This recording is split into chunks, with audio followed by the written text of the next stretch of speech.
لا حول ولا قوة إلا بالله العلي العظيم. أعوذ بالله السميع العليم من الشيطان الرجيم.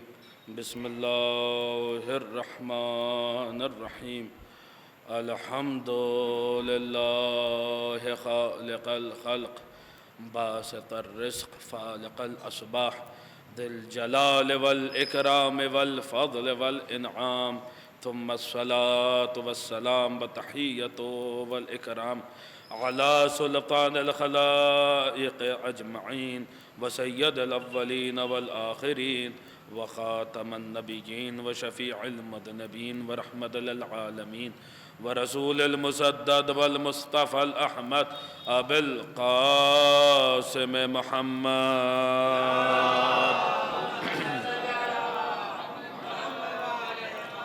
وآله الطيبين الطاهرين المعصومين المظلومين المنتجبين المنتخبين الميامين الهادين المهديين الذين أذهب الله عنهم الرجس وطهرهم تطهيرا.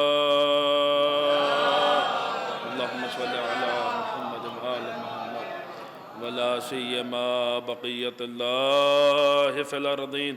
روحي وأرواح العالمين لتراب مخدمه فدا، ولعنة الله على أعدائهم وغاث بحقوقهم ومنكري فضائلهم ومناقبهم وولايتهم أجمعين من الآن إلى يوم الدين. القول مني في جميع الأشياء قول آل محمد عليهم الصلاة والسلام فيما سروا وما أعلنوا فيما بلغني عنهم وما لم يبلغني. أما بعد فقد قال الله عز وجل ثم أورثنا الكتاب الذين اصطفينا من عبادنا. صلوات پڑھ دے بر محمد و آل محمد. اللہم صلی علی محمد و آل محمد. اس مجلس اعزاء کی قبولیت کے لیے، معصومین کی تشریف آوری کے لیے اور اس کی روحانیت میں مزید اضافے کے لیے دل کی گہرائیوں سے ایک بلند ترین صلوات پڑھ دے بر محمد و آل محمد. اللہم صلی علی محمد و آل محمد. جو حضرات ادھر بیٹھے ہیں اگر زحمت نہ ہو تو تھوڑا اور قریب آ جائیں ممبر کے، ادھر بھی پنکھے ہیں اور یہاں پہ بھی جو ہے وہ ہوا کا معقول انتظام ہے، اگر آپ آئیں تو آ جائیں. اور یہ کہ جو مومنین باہر سے اسکرین پر مجلس دیکھ رہے ہیں، یقیناً وہ ابھی تک مجلس دیکھ رہے ہیں، اگر ممکن ہو پائے تو مجلس میں شرکت بھی کر لیں یہاں عزا خانے میں. اور بہرحال فرش مجلس پہ بیٹھنے کا تو شرف ہی کچھ اور ہے، تو اگر ممکن ہو ان کے جو ہے تو یہاں عزا خانے میں تشریف لیں آئیں. اور آگے بھی ادھر جگہ ہے، پنکھے وغیرہ کا انتظام بھی معقول ہے، تو اس سے بھی بے فکر رہیں. اور ایک صلوات پڑھ دیں آپ حضرات پر محمد اللہم صلی علی محمد و آل محمد. عزیزان گرامی قدر، معزز سامعین، موالیان امیر المؤمنین، عزاداران سرکار سید الشہداء، کل کی گفتگو ہماری جس منزل پہ تمام ہوئی تھی کہ خداوند عالم نے اپنی کتاب کو لاوارث نہیں بنایا ہے. اس کتاب کے کچھ وارث ہیں، اور وہ وارث ہیں جن لوگوں کو خداوند عالم نے اپنے بندوں میں سے منتخب کر لیا ہے، مصطفیٰ کر لیا، انہیں قرآن مجید کا وارث بنایا ہے. دیکھیے، یہ وہ ہستیاں ہیں جن کے پاس علم قرآن موجود ہے، علم تفسیر قرآن موجود ہے، علم تاویل قرآن موجود ہے، اور کوئی بھی قرآن مجید کی تاویل نہیں جانتا سوائے اللہ کے اور راسخون فی العلم کے، انہی ہستیوں کے. عزیزان گرامی، یہ عالم ہیں، عالم کتاب ہے. ہمارے معاشرے میں بھی جب ہم کچھ پڑھ لکھ جاتے ہیں تو لوگ ہمیں بھی عالم کہنے لگتے ہیں، لیکن ہمارے علم حاصل کرنے میں اور ان کے علم حاصل کرنے میں ایک بنیادی فرق ہے، اور وہ بنیادی فرق قرآن مجید کی زبانی آپ حضرات سماعت فرمائیں. دیکھیے، قرآن تمام انسانوں کے لیے ارشاد فرماتا ہے کہ واللہ اخرجکم من بطون امہاتکم لا تعلمون شیئا، اور اللہ نے جب تمہیں تمہاری ماؤں کے بطون سے خارج کیا تمام انسانوں سے مخاطب ہے خداوند عالم کہ اللہ نے جب تمہیں تمہاری ماؤں کے شکم سے ظاہر کیا، تمہیں دنیا میں جو ہے وہ ظاہر کیا، تمہاری ماؤں کے بطون سے خارج کیا، تو کس عالم میں خارج کیا کہ لا تعلمون شیئا، تمہارے پاس کسی بھی شے کا علم نہیں تھا۔ ہم آپ جب دنیا میں آتے ہیں تو جاہل مطلق ہوتے ہیں، ہم آپ جب دنیا میں آتے ہیں تو جاہل مطلق ہوتے ہیں، ایک دم جاہل ہوتے ہیں۔ پوری توجہ سے سنیے گا، ہماری ابتدا جہالت ہے، توجہ، ہماری ابتدا کیا ہے؟ جہالت ہے۔ ہم آپ جب قرآن کہہ رہا لا تعلمون شیئا، ہم آپ جب دنیا میں آتے ہیں تو جاہل مطلق ہوتے ہیں۔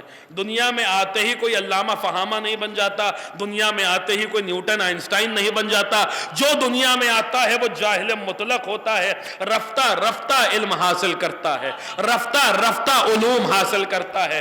یہی فرق ہے ہم میں اور ان میں۔ قرآن مجید نے دو طریقے کے انسانوں کا ذکر کیا ہے۔ کچھ انسان وہ ہیں جو صرف انسان ہیں، عام انسان ہیں، یہ دنیا میں آتے ہیں تو لا تعلمون شیئا کی منزل پر ہوتے ہیں، کسی بھی شے کا علم نہیں رکھتے۔ لیکن وہی قرآن کسی خاص انسان کا بھی ذکر کرتا ہے، اور جب وہ اس خاص انسان کا ذکر کرتا ہے تو اسے صرف انسان نہیں کہتا، بلکہ اس کے ساتھ تخصیص کا الف لام لگا دیتا ہے اور اسے الانسان کہتا ہے۔ یہ خاص انسان ہے، یہ عام انسان نہیں ہے۔ یہ الف لام یہ خواص کو عوام سے جدا کرنے کے لیے آتا ہے، یہ کامن ناؤن کو پراپر ناؤن سے الگ کرنے کے لیے آتا ہے۔ یہ خاص انسان ہے۔ جو عام انسان ہوتے ہیں ان کے لیے قرآن کہتا ہے کہ جب یہ دنیا میں آتے ہیں تو لا تعلمون شیئا، کسی بھی شے کا علم نہیں رکھتے۔ لیکن جو خاص انسان ہوتا ہے اس خاص انسان کے لیے یہی قرآن سورہ مبارک الرحمن میں پکار کے کہتا ہے کہ بسم اللہ الرحمن الرحیم، الرحمن علم القرآن خلق الانسان۔ ارے کیا شان ہے رحمان کی کہ اس نے الانسان کو قرآن کا علم پہلے دیا ہے، دنیا میں بعد میں بھیجا ہے۔ یہ جو خاص انسان ہے اسے قرآن کا علم پہلے دیا گیا ہے، دنیا میں بعد میں بھیجا گیا ہے۔ اب کون ہے وہ جو دنیا میں آیا تو عالم قرآن بن کر آیا؟ ہم آپ دنیا میں آتے ہیں تو جاہل مطلق ہوتے ہیں، یہ دنیا میں آ رہا ہے تو عالم قرآن بن کے آ رہا ہے۔ کون ہے وہ جو آیا تو عالم قرآن بن کے آیا؟ اگر آپ کو نہ ملے تو آئیے ہم ایک منظر دکھلاتے ہیں، ذرا 30 عام الفیل 16ویں رجب تاریخ کے جھروکے سے خانہ کعبہ کی طرف مڑ کے دیکھیے، خانہ کعبہ کی طرف مڑ کے دیکھیے۔ اب جملہ نظر کر رہا ہوں، بات شروع کر رہا ہوں، خانہ کعبہ کی طرف مڑ کے دیکھیے، آپ دیکھیں گے کہ رحل رسالت پہ قرآن ناطق ہے، اور قرآن ناطق قرآن صامت کی تلاوت کر رہا۔ رحل رسالت پہ پڑھے لکھے لوگ تشریف فرما، ہیلین تشریف فرما، پوری توجہ کے ساتھ سنیے گا۔ رحل رسالت پہ قرآن ناطق ہے اور قرآن ناطق قرآن صامت کی تلاوت کر رہا ہے، اور وہ جو عروس قرآن کہلاتی ہے، جو قرآن مجید کی دلہن کہلاتی ہے، وہ جھوم جھوم کے قصیدے پڑھ رہی ہے۔ الرحمن علم القرآن خلق الانسان، ارے کیا کہنے رحمان کے جس نے الانسان کو قرآن کا علم پہلے دیا ہے، دنیا میں بعد میں بھیجا۔ دیکھیے اس قرآن پڑھنے والے نے دست رسالت سے قرآن پڑھ کے رہتی دنیا تک ایک پیغام دیا ہے۔ زمانے والوں یاد رکھنا، اگر تم کبھی کچھ پڑھ لکھ جاؤ تو خبردار اپنا مقابلہ ہم سے نہ کرنا، اپنا موازنہ ہم سے نہ کرنا، اپنا مقابلہ ہم سے نہ کرنا۔ یاد رکھو یہاں لا یقاس کی منزل ہے، کسی کا آل رسول سے قیاس نہیں ہو سکتا۔ تم اور ہو ہم اور ہیں، تم اور ہو ہم اور ہیں۔ دیکھو تم حافظ قرآن تو بن سکتے ہو مگر وارث قرآن نہیں بن سکتے۔ ارے تم صاحب ایمان تو بن سکتے ہو مگر کل ایمان نہیں بن سکتے۔ ارے تم آدمی سے انسان تو بن سکتے ہو مگر یہ والا آل انسان نہیں بن۔ ایک صلوات پڑھ دیں بر محمد و آل محمد۔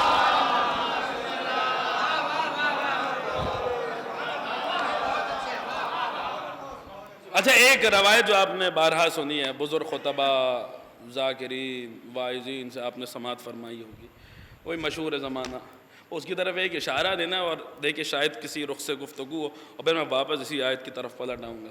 مولا نے دست رسالت سے قرآن کی تلاوت کی، سب جانتے ہیں۔ اچھا صرف قرآن تو نہیں پڑھا تھا، کیا کیا پڑھا تھا؟ توریت پڑھی، اور رسول نے تائید بھی کی کہ موسیٰ سے اچھی توریت پڑھی ہے۔ زبور پڑھی، رسول نے تعریف بھی کی کہ داؤد سے اچھی زبور پڑھی ہے۔ انجیل پڑھی، رسول نے تعریف بھی کی کہ عیسیٰ سے اچھی انجیل پڑھی ہے۔ آپ نے کبھی غور کیا ہے کہ یہ کیا معاملہ ہے؟ توریت نازل موسیٰ پر ہوئی، پڑھ اچھی علی رہے ہیں۔ انجیل نازل عیسیٰ پر ہوئی، علی عیسیٰ سے اچھا پڑھ رہے ہیں۔ زبور نازل داؤد پہ ہوئی، علی داؤد سے اچھا پڑھ رہے ہیں۔ اچھا چلیے موسیٰ اور عیسیٰ کا تو سمجھ میں آتا ہے کہ ہو سکتا ہے علی کا لحن ان سے اچھا ہو، ہمارے مولا کا لحن، مگر داؤد کو تو خدا نے معجزہ ہی لحن کا دیا تھا۔ ارے کیا سن رہا حضرت داؤد کا معجزہ ہی لحن کا تھا۔ جب تلاوت کرتے تھے، زبور کی آیتیں پڑھتے تھے تو تمام چرند پرند جمع ہو جاتے تھے، اور رسول کہہ رہے ہیں کہ زبور داؤد سے اچھی سنائی۔ یہ کیا معاملہ ہے؟ یہ کیا ماجرا ہے؟ یہ کیا مسئلہ؟ اب دیکھیں بزرگ جو یہاں تشریف فرمائیں یہ میری تائید کریں گے، میری تصدیق کریں گے۔ یہ کیا معاملہ ہے؟ توریت موسیٰ سے اچھی سنا رہے ہیں، انجیل عیسیٰ سے اچھی سنا رہے ہیں، زبور داؤد سے اچھی سنا رہے ہیں۔ کیا معاملہ ہے؟ کیا ماجرا ہے؟ دیکھیے پرانا معقولہ ہے، کلام شاعر بس زبان شاعر اچھا لگتا ہے۔ کیا جو اب تک شریک نہیں ہوا وہ بھی شریک ہو جائے۔ کلام شاعر بزبان شاعر اچھا لگتا ہے، پرانا معقولہ آپ سب نے سنا ہوگا۔ کلام شاعر بزبان شاعر اچھا لگتا ہے۔ جس کا کلام ہو اگر اسی کی زبان بھی ہو تو کیا ہی کہنے۔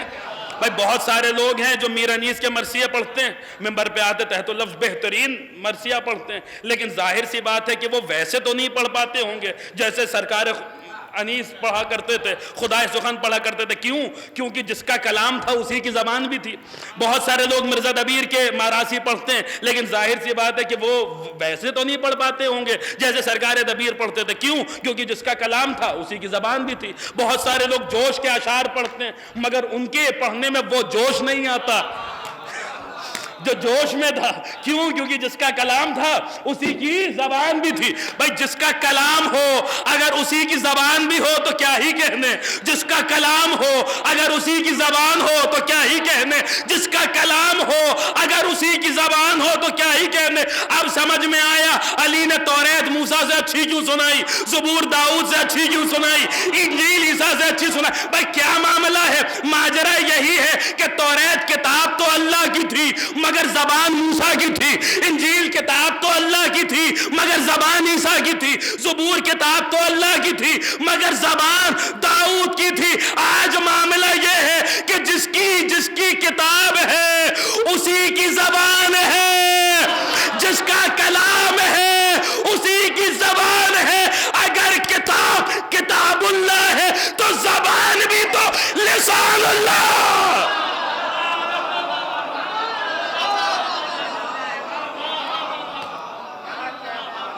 ایک صلوات یا اللہم صلی علی محمد۔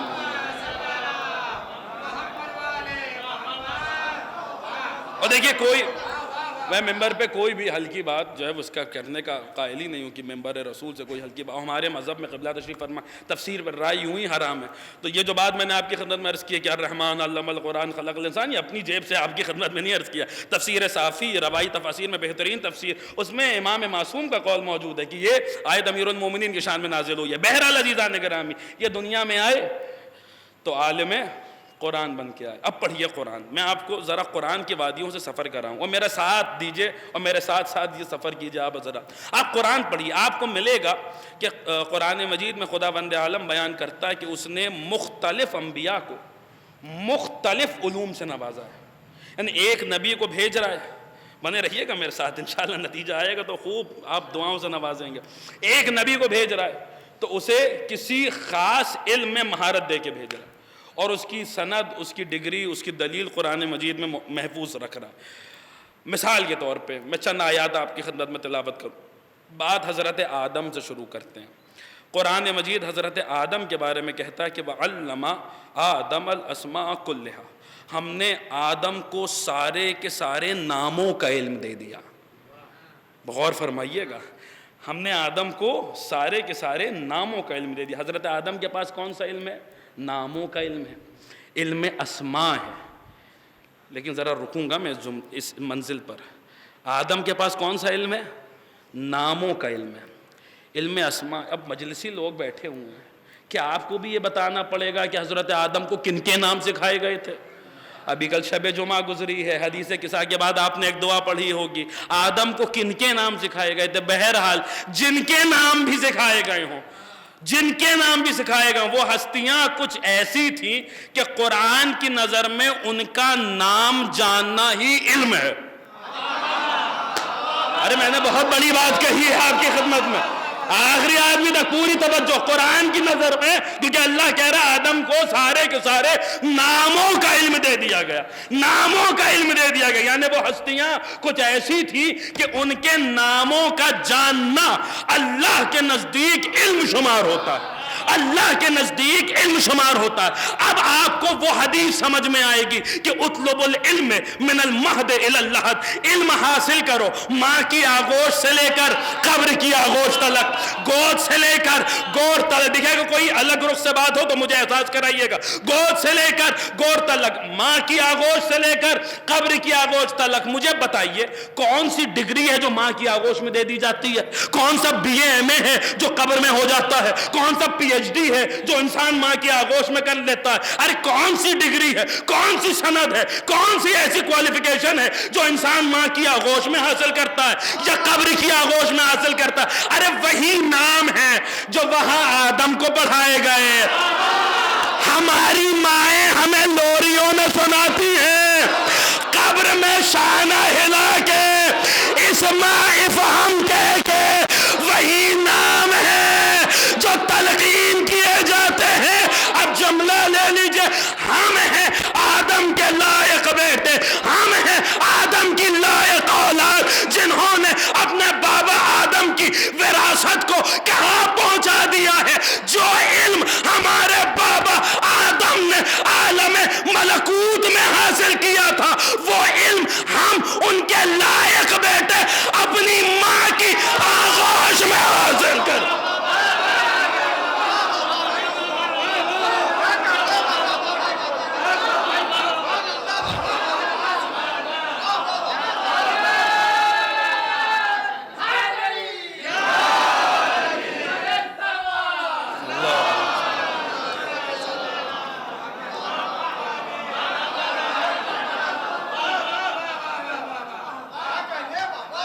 پڑھیے قرآن، آدم کی بات آئی تو ہم نے کون سا علم دیا؟ ناموں کا علم دیا۔ آگے بڑھیے، حضرت عیسیٰ کی بات آئی تو قرآن کہتا اذ علمتک الکتاب والحکمت والتوراۃ والانجیل، عیسیٰ کو کتاب کا علم دیا اور حکمت کا علم دیا اور توریت کا علم دیا اور انجیل کا علم دیا، یعنی محدود تو حضرت عیسیٰ کو بھی کر دیا۔ آگے بڑھیے، حضرت سلیمان کی باری آئی تو یہی قرآن کہتا ہے کہ وَعُلِّمْنَا مَنْطِقَ الطَّيْرِ، سلیمان کو پرندوں سے بات چیت کا علم دیا گیا، پرندوں سے بات چیت کا علم دیا گیا۔ حضرت سلیمان کے پاس کون سا علم ہے؟ پرندوں سے بات چیت کا علم ہے۔ آگے بڑھیے، حضرت یوسف کے پاس آئیے تو حضرت یوسف کے بارے میں سورہ مبارک یوسف میں حضرت یوسف کی زبانی کہلواتا ہے کہ وَعَلَّمْتَنِي مِن تَأْوِيلِ الْحَدِيثِ، مجھے میرے پروردگار نے تعبیر خواب کا علم دیا ہے۔ حضرت یوسف کے پاس کون سا علم ہے؟ علم تعبیر خواب ہے۔ آگے بڑھیے، حضرت خضر علیہ السلام کے بارے میں قرآن کہتا ہے وَعَلَّمْنَاهُ مِن لَدُنَّ عِلْمًا، ہم نے انہیں علم لدنی عطا کیا۔ ان کے پاس کون سا علم ہے؟ علم لدنی۔ آدم کے پاس علم اسماء، سلیمان کے پاس علم منطق الطیر، یوسف کے پاس علم تعبیر خواب، خضر علیہ السلام کے پاس علم لدنی۔ ہم نے ساری آیتیں پڑھ کے کہا خدایا اچھا اگر علم اسماء سیکھنا ہے تو آدم کے پاس جانا ہوگا، اگر چاہتے ہیں کہ علم تعبیر خواب سیکھ لے تو حضرت یوسف کی بارگاہ میں جانا ہوگا، اگر چاہتے کہ پرندوں سے بات چیت کا ہنر سیکھ لے تو سلیمان کی خدمت میں جانا ہوگا. اگر چاہتے علم لدنی سے کچھ فیضیاب ہو جائے تو حضرت خضر علیہ السلام کے پاس جانا ہوگا. خدایا اس علم کے لیے ان کے پاس جائیں, فلاں علم کے لیے فلاں کے پاس جائیں, فلاں علم کے لیے فلاں کے پاس جائیں. کتنا اچھا ہوتا اگر ایک ہی جگہ یہ سارے کے سارے علم مل جاتے.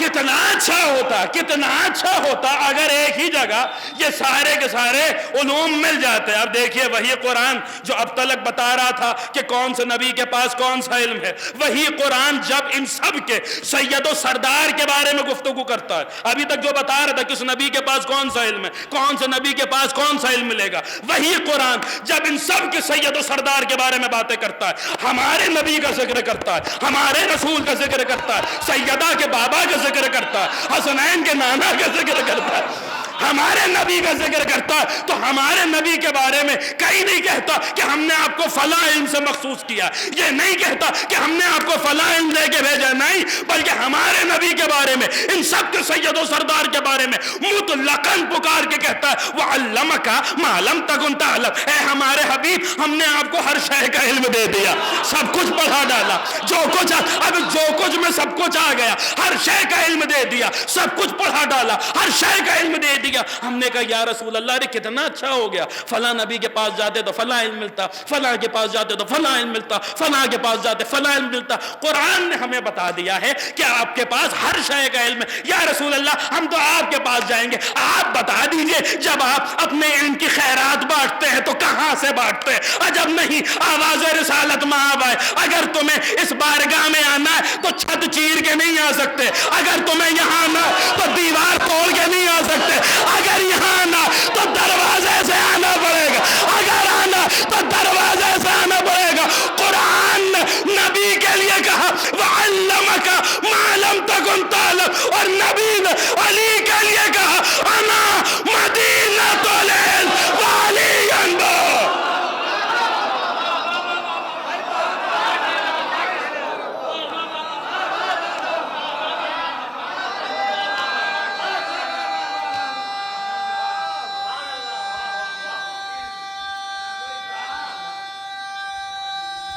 مولا سلامت رکھے. حیدریہ اللہم صلی علی محمد و علی.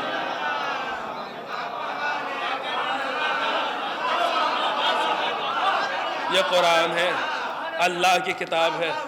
بزرگوں سے بڑی معذرت کے ساتھ اپنے نوجوان بھائیوں سے عرض کر رہا ہوں, جتنا زیادہ قرآن سے قریب ہوں گے اتنا زیادہ امیر المومنین کا قرب حاصل ہوگا, اتنا زیادہ اپنے مولا کی نزدیکی بڑھے گی. امام کے جملہ, چھٹے امام کا ارشاد ہے کہ مولا نے فرمایا جب کوئی نوجوان قرآن کی تلاوت کرتا ہے تو قرآن اس کے گوشت میں, اس کے خون میں رچ بس جاتا, اور قرآن کہیں تنہا نہیں جاتا. علی مع القرآن والقرآن مع علی, علی قرآن کے ساتھ ہے, قرآن علی کے ساتھ ہے. جو قرآن و امیر المومنین کے دامن سے وابستہ رہتا ہے نہ اس کے عمل میں کبھی کھوٹ آتی ہے, نہ اس کا عقیدہ کبھی خراب ہوتا ہے. عزیزان گرامی وہی قرآن بتا رہا ہے کہ میرے رسول کے پاس کون سا علم ہے, اور رسول کہہ رہا نا مدینۃ العلم وعلی بابھا. دیکھیے جب میں نے بات شروع کی اور میں نے عرض کیا کہ یہاں لا یقاس کی منزل ہے, کسی کا قیاس ان سے نہیں ہو سکتا. مختلف انبیاء کے علوم کا ذکر کیا. مولا نہج البلاغہ میں مولا کا مکتوب موجود ہے جہاں مولا نے فرمایا لا یقاس بآل محمد صلی اللہ علیہ وآلہ من هذه امت احد, اس امت کے کسی ایک بھی فرد کو آل رسول سے قیاس نہیں کیا جا سکتا. تم اور ہو ہم اور ہیں, یاد رکھ, یہ جملہ یاد رکھیے گا, تم اور ہو ہم اور ہیں, قیاس نہیں ہو سکتا, قیاس نہیں ہو سکتا.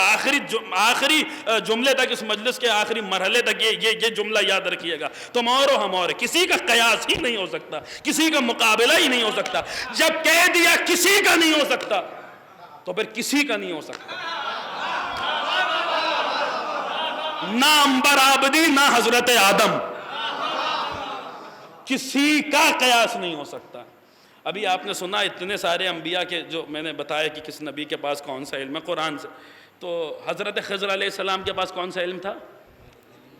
جزاک اللہ, علم لدنی تھا. دیکھیے اس لیے ایسے پوچھ لیتے ہیں تاکہ یہ تو پتہ چلے کہ آپ حضرات بھولے نہیں, ابھی یاد ہے. علم لدنی تھا, جزاک اللہ. وَعَلَّمْنَاهُ مِن لَدُنَّا عِلْمًا, ہم نے انہیں علم لدنی عطا کیا ہے. یہ کون ہیں؟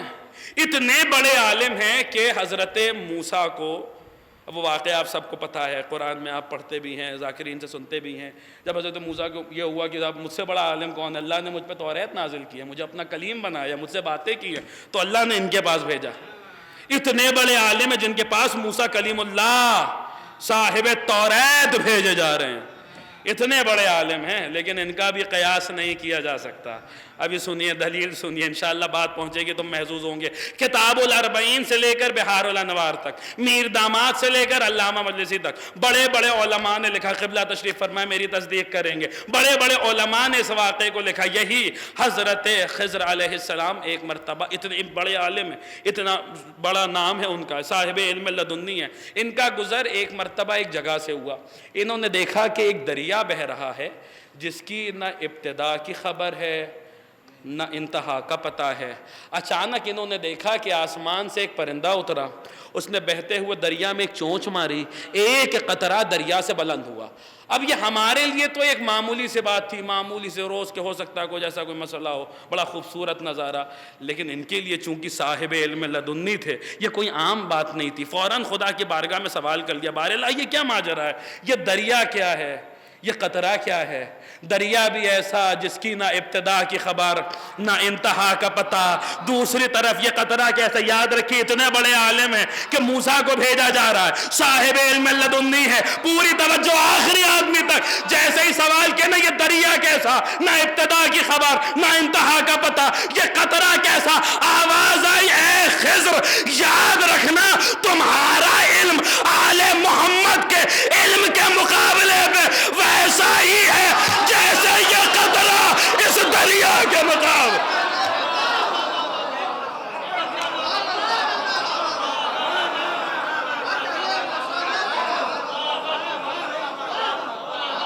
ایک صلوات پڑھ دے بر محمد و آل محمد۔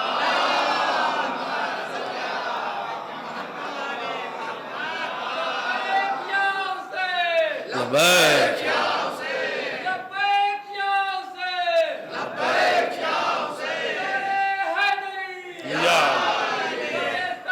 اللہم صلی علی محمد و آل محمد۔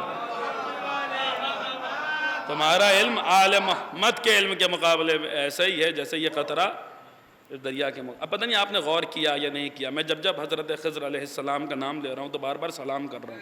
کیوں کر رہا ہوں؟ کیونکہ معصوم کے حدیث موجود ہے ہمارے پاس کہ امام نے فرمایا جہاں کہیں بھی ان کا نام لیا جائے، ان کا ذکر ہو، وہاں پر ان پہ سلام کرو۔ کیوں؟ کیونکہ جہاں بھی ان کا ذکر ہوتا ہے یہ اس وقت اس جگہ موجود ہوتے ہیں۔ اب ذرا محسوس کیجئے گا، میں یہاں پہ مبارک پور میں ان کا ذکر کر رہا ہوں، یہ یہاں موجود ہیں۔ اسی وقت اگر کوئی مثال کے طور پہ بنارس میں ان کا ذکر کر رہا ہے، یہ وہاں بھی موجود ہے۔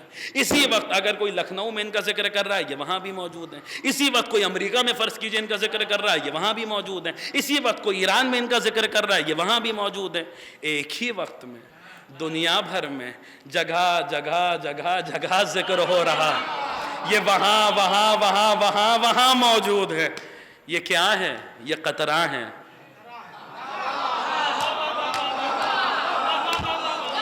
اب جو لوگ ہم پر اعتراض کرتے ہیں، یہ حد سے بڑھا دیتے ہیں، یہ تو غلو کرتے ہیں، علی کو حاضر و ناظر بنا دیتے ہیں، علی تو بظاہر نجف اشرف میں آرام کر رہے۔ یہ کوئی بات ہوئی آپ کو ٹھوکر لگی، یا علی مدد، انہیں ٹھوکر لگی، یا علی مدد، انہیں ٹھوکر لگی، یا علی مدد۔ آپ کا عقیدہ آپ کے لیے بھی علی آ گئے، ان کے لیے بھی علی آ گئے، ان کے لیے بھی علی آ گئے۔ علی تو نجف میں ہے، ایک ہی وقت میں دنیا میں کہاں کہاں لوگ نام لے رہے ہیں، کہاں کہاں علی پہنچیں گے۔ آپ لوگ تو علی کو حاضر و ناظر بنا دیتے ہیں۔ ہم نے کہا بھیا ذرا عقل کے ناخون لیجئے، روایات پڑھیے، خضر قطرہ ہو کے حاضر و ناظر ہو سکتے، ہمارا مولا دریا ہو کے حاضر و ناظر۔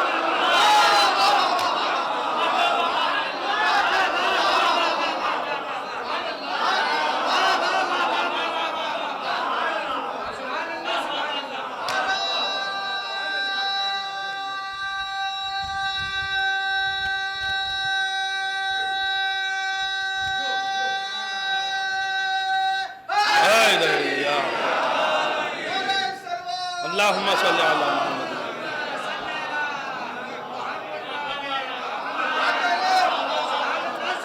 اچھا دیکھیے اب یہ بات بہت غور سے سنیے گا، بہت غور سے سنیے گا. دیکھیے پہلے ہوتا تھا پہلے کی خطابت بہت آسان تھی، صرف بارڈر پہ کھڑا ہونا ہوتا تھا، تو باہر سے جو گولے بارود چل رہے ہیں بس انہی کا جواب دینا. اب سمجھ رہے ہیں؟ اب معاملات بدل چکے ہیں. تو دیکھیے بعض چیزیں جن پر اعتراض اب ہمارے معاشرے میں گفتگو ہوتی ہے، ہمارے نوجوان بھائی ہم سے آ کے سوال پوچھتے ہیں، ان کے اتنے واضح جوابات موجود ہیں، سامنے کی چیزیں، بس غور کرنے کی دیر ہے. سامنے کی چیزیں ایک وقت میں اتنی جگہ کیسے موجود ہو سکتے ہیں؟ ارے بھیا 15 شعبان میں عریضہ ڈالتے ہیں یا نہیں ڈالتے ہیں؟ ڈالتے ہیں نا، پوری دنیا میں عریضے ڈالے جاتے ہیں. اچھا کس کا نام لے کے عریضہ ڈالتے ہیں؟ امام زمانہ کا نام لے کے عریضہ ڈالتے ہیں؟ نہیں. کس کا نام لے کے عریضہ ڈالتے ہیں؟ حضرت حسین ابن رو کا نام لے کے عریضہ ڈالتے ہیں، رضوان اللہ تعالی لقدس اللہ روحہ. حسین ابن رو کا نام لے کے عریضہ ڈالتے ہیں. کون ہیں؟ 4 جو سفرائے اربعہ ہیں، جنہیں نواب اربعہ ہمارے یہاں مشہور ہیں، ان میں سے تیسرے نمبر کے حضرت حسین ابن رو. اتنی باعظمت شخصیت ہے، وہ اپنے آپ میں ایک موضوع ہے مجلس کا، پوری مفصل گفتگو کا حضرت حسین ابن رو اپنے آپ میں ایک موضوع ہے. لیکن آپ یہ سوچئے کہ دنیا میں کہاں عریضے ڈالے جا رہے ہیں.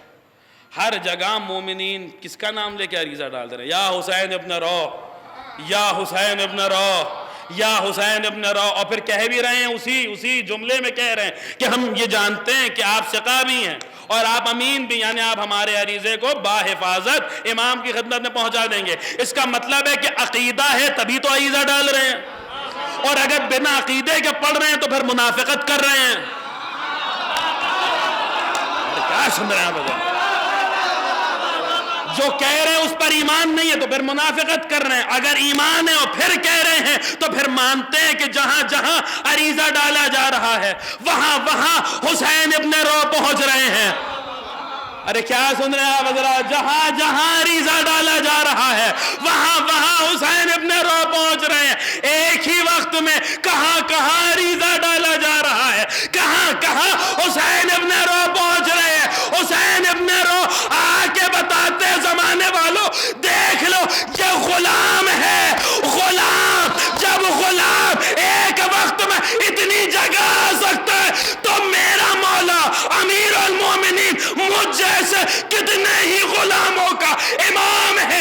امام جب غلام حاضر و ناظر ہو سکتا تو امام حاضر و ناظر کیوں نہیں ہوتا؟ ایک صلوات پڑھیں آپ حضرات تو میں عرض کروں بر محمد و آل محمد.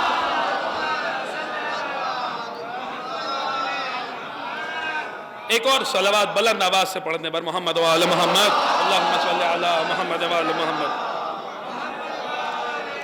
سنیے گا انشاءاللہ شاید کسی رخ سے گفتگو ہو. دیکھیں اللہم صلی علی محمد.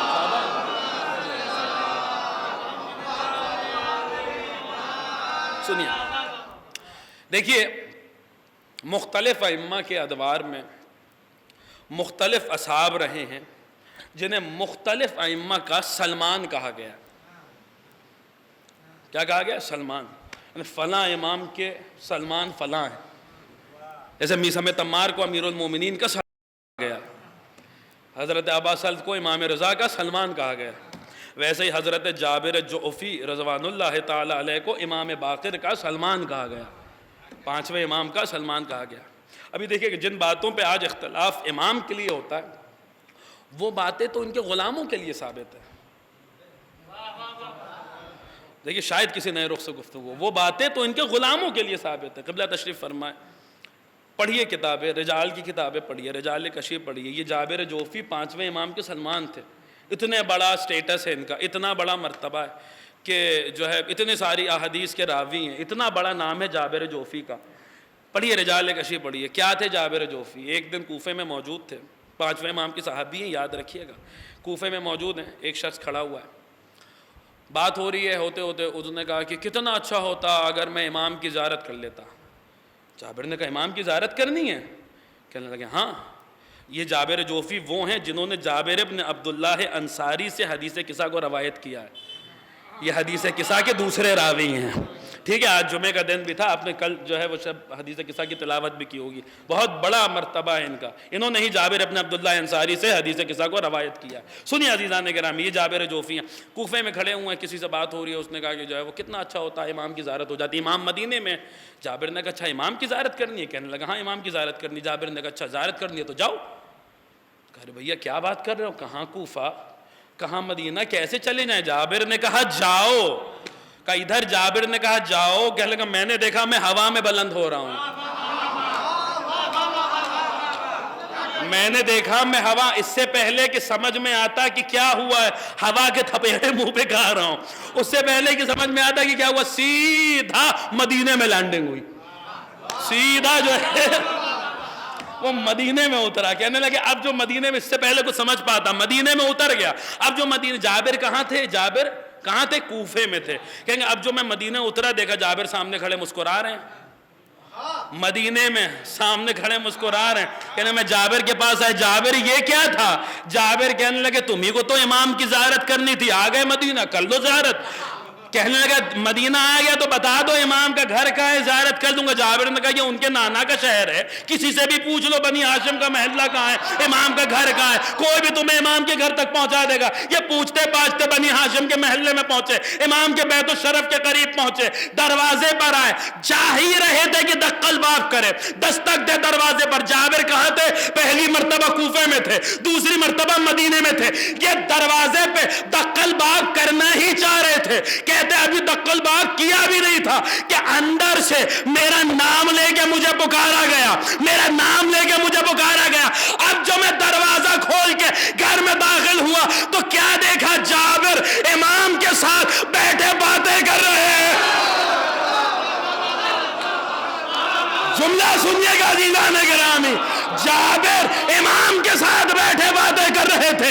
ایک ہی وقت میں جابر ان کا غلام کوفے میں بھی ہے، مدینے میں بھی ہے، امام کے گھر میں بھی ہے۔ یہ کیا ہو رہا ہے؟ یہ جابر اپنا اختیار دکھلا کے بتا رہے زمانے والوں یاد رکھنا، دیکھ لو یہ غلام کا اختیار ہے، یہ غلام ہے، غلام علی امام ہے، امام۔ ایک وقت میں اتنی جگہ موجود ہوں، اگر تم سے کبھی کوئی کہے کہ علی ایک وقت میں 40 جگہ موجود تھے تو شک نہ کرنا، شک نہ کرنا، شک نہ کرنا، یاد رکھنا، جملہ سنیے، یاد رکھنا، وہ تو کہیے کہ علی کو 40 لوگوں نے دعوت دی تھی، 40 نے بلایا تھا، قسم خدا کی اگر پوری کائنات ایک وقت میں علی کو دعوت دیتی، علی سب کی دعوت قبول کرتے، اس لیے کیونکہ اللہ قرآن میں کہہ رہا فَأَيْنَمَا تُوَلُّوا فَثَمَّ وَجْهُ اللَّهِ۔ ارے تم جدھر نظر گھماؤ گے تمہیں وجہ اللہ دکھائی دے۔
اللہم صلی علی محمد وآل محمد۔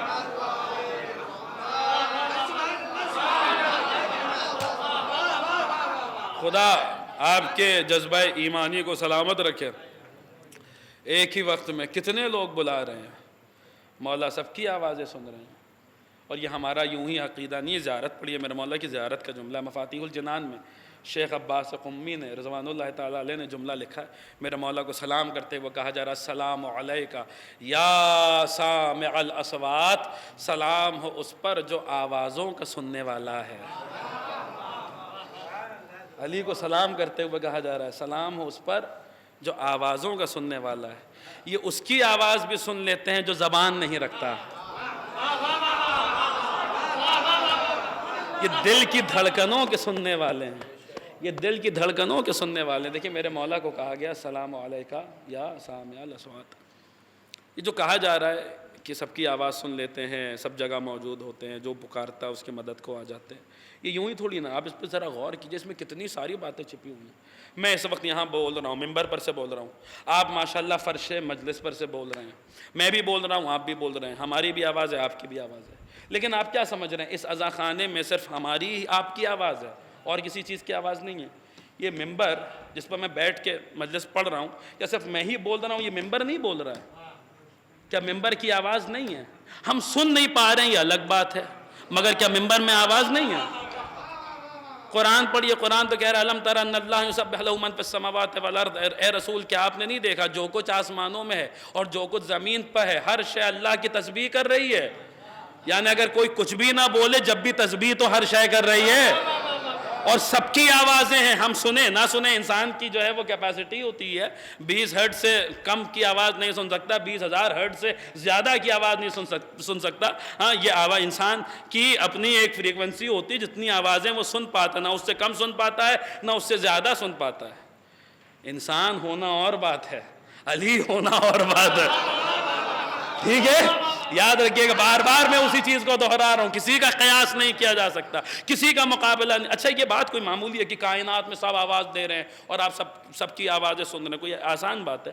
آپ دعائے القمہ پڑھیے جو عاشور کے دن اعمال عاشورہ میں پڑھی جاتی ہے، اس میں خداوند عالم کو کلام کرتے ہوئے کیا کہا جا رہا ہے؟ یا من لا تشتبہ علیہ الاصوات، خدا کے لیے کہا جا رہا ہے۔ کیا مطلب؟ اس کو یوں سمجھیے، میں اس وقت یہاں پہ مثال کے طور پہ آنکھیں بند کر کے بیٹھ جاؤں اور آپ سب مجھے پکارنا شروع کیجئے، امبر صاحب، امبر، یہ ریحان بھائی بھی پکارے ہو، یہ فیضان بھائی بھی پکارے اور آپ بھی پکارے اور آپ بھی پکارے اور آپ بھی پکارے، میں آپ سب کی آوازیں پہچانتا ہوں، میں آپ سب کی آوازیں پہچانتا ہوں، میں پہچانتا ہوں ریحان صاحب کی آواز کون سی ہے، فیضان صاحب کی آواز کون سی ہے، آپ کی آواز کون سی ہے، آپ کی آواز کون سی ہے۔ لیکن اگر میں آنکھیں بند کر کے بیٹھا ہوا ہوں اور آپ سب مجھے پکار رہے ہیں تو ایک نوبت تو آئے گی کہ میں کنفیوز ہو جاؤں گا، مجھے اشتباہ ہو جائے گا کہ ان آوازوں میں کاشف بھائی کی آواز کون سی اور فیضان بھائی کی آواز کون سی اور ریحان بھائی کی آواز کون سی ہے۔ اشتباہ ہو جاتا ہے، اچھے بھلے آدمی کو اشتباہ ہو جاتا ہے جب سب لوگ ایک ساتھ بولتے ہیں۔ ارے بھئی سب نہ بولو، ایک کو بولنے دو، کہا جاتا ہے یا نہیں کہا جاتا؟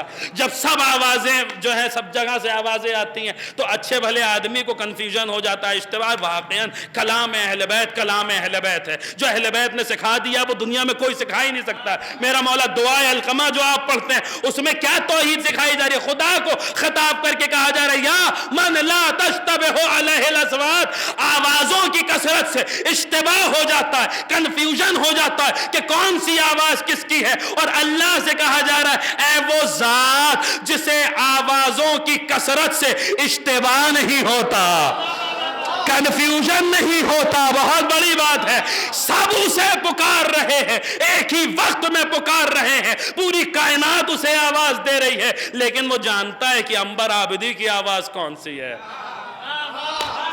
ریحان اعظمی کی آواز کون سی ہے، وہ جانتا ہے کہ کون سی آواز کس کی ہے، وہ جانتا ہے۔ اس طریقے کے جملے دو ہی ہستیوں کے لیے ملیں، یا دعائے القمہ میں اس کے لیے کہا گیا یا من لا تشتبہ علیہ الاصوات، یا میرے مولا کی زیارت میں میرے مولا کے لیے کہا گیا السلام علیکہ یا سامع الاصوات۔ اب سمجھ میں آئے گا کوئی علی جیسا نہیں بن سکتا، اس لیے کیونکہ آوازوں کی کثرت سے سب کو اشتباہ ہوتا ہے، آوازوں کی کثرت سے سب کو کنفیوژن ہوتا ہے، پوری کائنات کو اشتباہ ہوتا ہے، لیکن یہ دو ہستیاں وہ ہیں جنہیں آوازوں کی کثرت سے اشتباہ نہیں ہوتا۔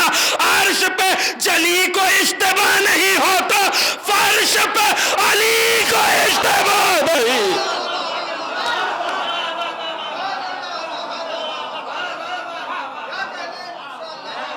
ایک صلوات پڑھ دیں بر محمد و آل محمد۔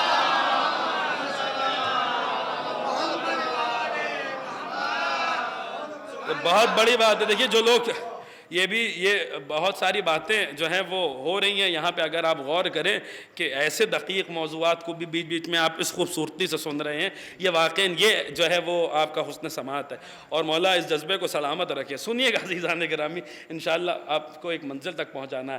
بات جہاں سے شروع کی تھی میں بتاؤں، اسی پہ بات نکلتی جائے گی اور باتیں بہت ساری ہوتی جائیں گی۔ جہاں سے شروع کی تھی کہ انہیں دنیا میں بھیجا تو عالم قرآن بنا کے بھیجا، ہمیں دنیا میں بھیجا تو جاہل مطلق بنا کے بھیجا۔ کون سے نبی کے پاس کون سا علم ہے، مگر ان کے پاس سارے کے سارا علم، سارے کے سارا علم ہے، سارے کے سارا علم۔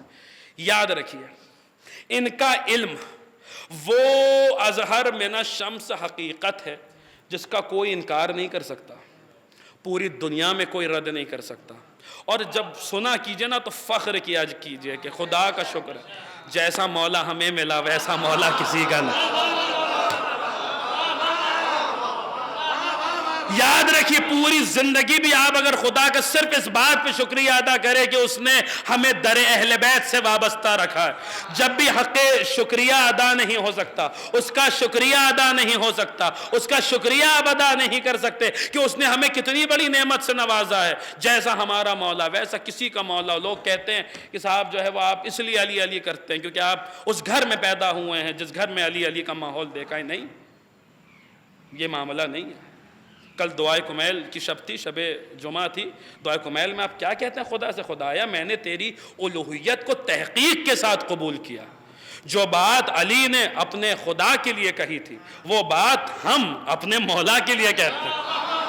مولا ہم نے آپ کی ولایت کو تحقیق کے ساتھ قبول کیا، اس لیے نہیں قبول کیا کہ اس گھر میں پیدا ہوا ہے جہاں علی علی ہوا ہے، اس گھر میں پیدا ہوا ہے جہاں حسین حسین۔ نہیں، ہم جانتے ہیں جیسا مولا ہمارا ہے ویسا مولا کسی کا نہیں ہے۔ اور مولا جو جملہ آپ نے اپنے خدا سے کہا تھا وہ جملہ ہم اپنے مولا سے کہہ رہے ہیں۔ مولا ہم آپ سے محبت نہ جنت کی لالچ میں کرتے ہیں نہ جہنم کے خوف سے کرتے ہیں، ہم نے آپ کو اس لائق پایا ہے کہ محبت کی جائے، آپ پہ اپنی جان قربان کی جائے، اس لیے ہم خدا کا شکر ہے کل بھی علی علی کرتے تھے، آج بھی علی علی کرتے ہیں۔ ہماری زبانیں تو کاٹی جا سکتی ہیں مگر ہماری دل کی دھڑکنوں سے علی علی کی صدا کو ختم نہیں کیا جائے۔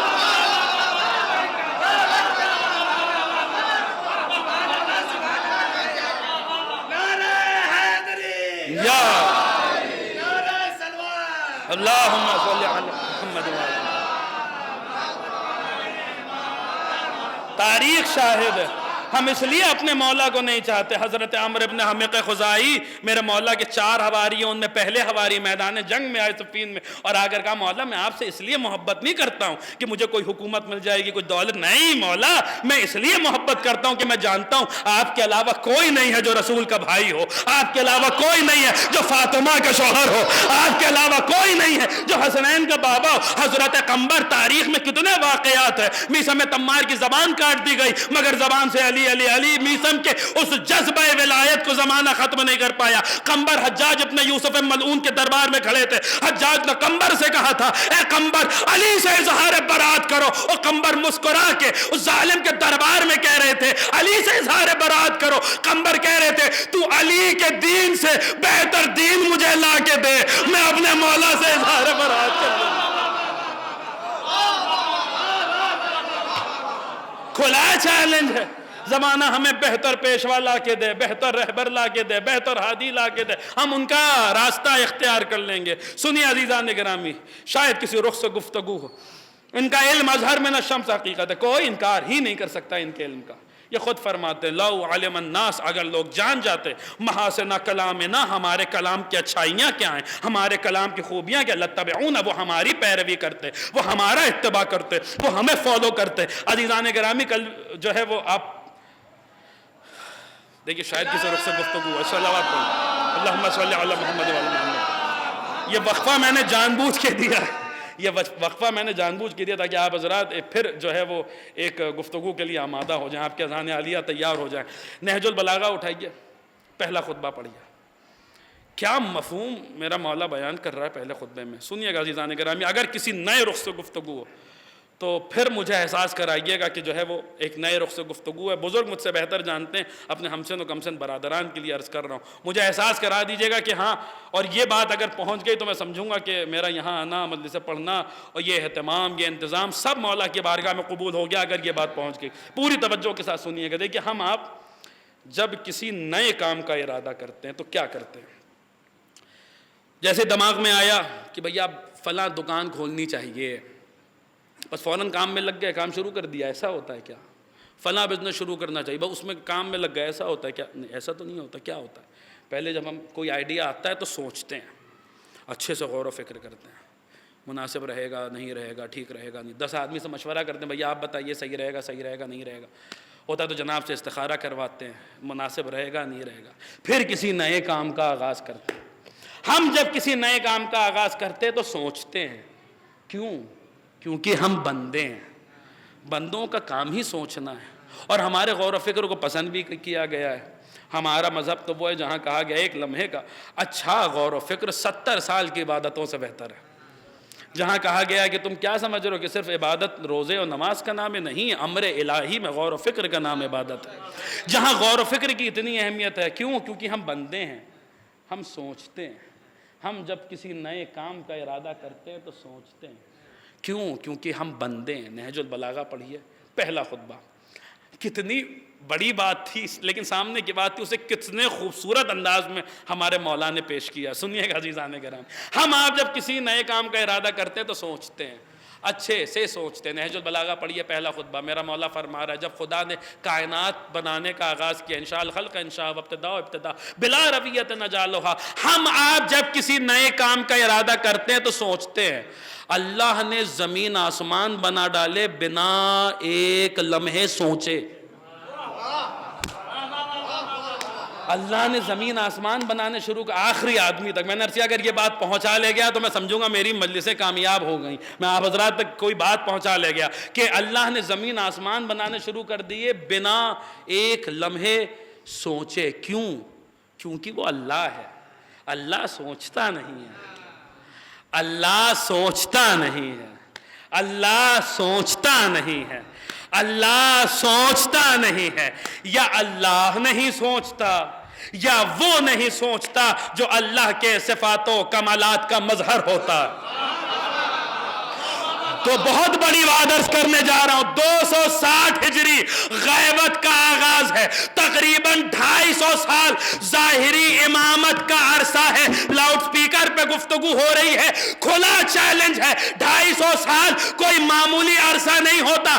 اس 250 سال کے عرصے میں، ظاہری امامت کے عرصے میں، کوئی بندہ، میں مذہب بدلنے کو تیار ہوں، میں مذہب بدلنے کو تیار ہوں. اگر کوئی بندہ اس 250 سال کے ظاہری امامت کے عرصے میں ایک ایسا واقعہ لا کے دکھا دے جہاں ہمارے کسی امام سے کوئی سوال ہوا ہو اور امام نے کہا ہو رکو مجھے سوچنے دو.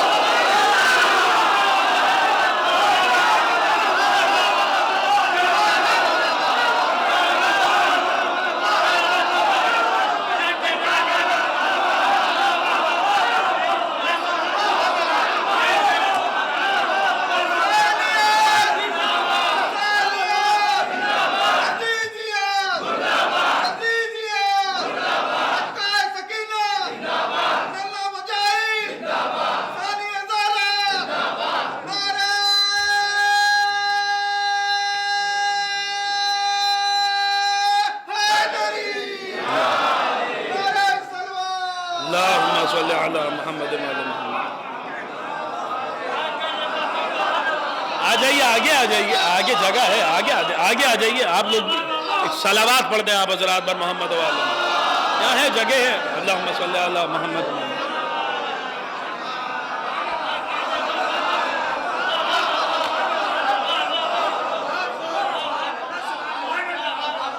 ایک ایسا واقعہ ہمارے کسی امام سے کوئی سوال ہوا، امام نے کہا رکو مجھے سوچنے دو. سوچ کے جواب دیتا ہوں. 63 برس ظاہری حیات امیر المومنین کی، 63 برس کی ظاہری حیات میں ایک ایسا واقعہ. یہاں علی سے کوئی سوال ہوا، علی نے کہا رکو مجھے سوچنے دو. یہاں تو معاملہ یہ کہ ممبر پہ بیٹھ کے خطبہ ارشاد فرما رہے ہیں, سامعین میں سے کوئی سوال کر رہا ہے تو خطبہ روک کے جواب دے رہے ہیں. وضو کر کے مصلی کی طرف جا رہے ہیں, راستے میں کوئی سوال کر رہا ہے تو وہیں جواب دے رہے ہیں. ہاں, میدان جنگ میں تلواریں چلا رہے ہیں, کوئی سوال کر رہا ہے تو تلوار روک کے جواب دے رہے ہیں. کیوں؟ کیونکہ یہ سوچتے نہیں ہیں. نہ اللہ سوچتا ہے, نہ وہ سوچتا ہے جو اللہ کے صفات و کمالات کا مظہر ہوتا ہے. دیکھیے پوری توجہ, میں بار بار اسی بات کو دہرا رہا ہوں, کسی کا ان سے مقابلہ ہی نہیں ہو سکتا, کوئی قیاس ہی نہیں ہو سکتا, کوئی مقابلہ نہیں ہو سکتا. ابھی آپ یہاں میں بیٹھا ہوا ہوں اور آپ سب مجھ سے سوال و جواب کرنے کا ایک سیشن رکھ لیں کہ صاحب سوال و جواب کیا جائے گا, سوال پوچھنے شروع کر دیں, ایک ایک کر کے آپ مجھ سے سوال پوچھتے رہیں اور میں آپ کو جواب دیتا رہوں. جتنا پتہ ہے اتنا بتاتا رہوں, باقی کہتا رہوں کہ دیکھوں گا بتاؤں گا. جتنا پتہ ہے اتنا جواب دیتا رہوں. لیکن اگر سارے مومنین سوال کریں اور میں سب کو جواب دوں تو ایک لمحہ تو ایسا آئے گا, ایک ایسا تو کوئی لمحہ آئے گا جہاں سوال کرتے کرتے آپ بھی تھک جائیں گے, جواب دیتے دیتے ہم بھی تھک جائیں گے. ہوگا نہیں ہوگا, فطری تقاضا ہے, بشری تقاضا ہے. اچھا نہیں بھی تھکیں گے تو بھوک لگے گی, کھانا کھانے کے لیے اٹھ جائیں گے. پیاس لگے گی, پانی پینے کے لیے اٹھ جائیں گے. نماز کا وقت آئے گا, نماز پڑھنے کے لیے اٹھ جائیں گے. ہوگا یا نہیں ہوگا؟ ہوگا نا بھائی, ہوگا نہیں ہوگا؟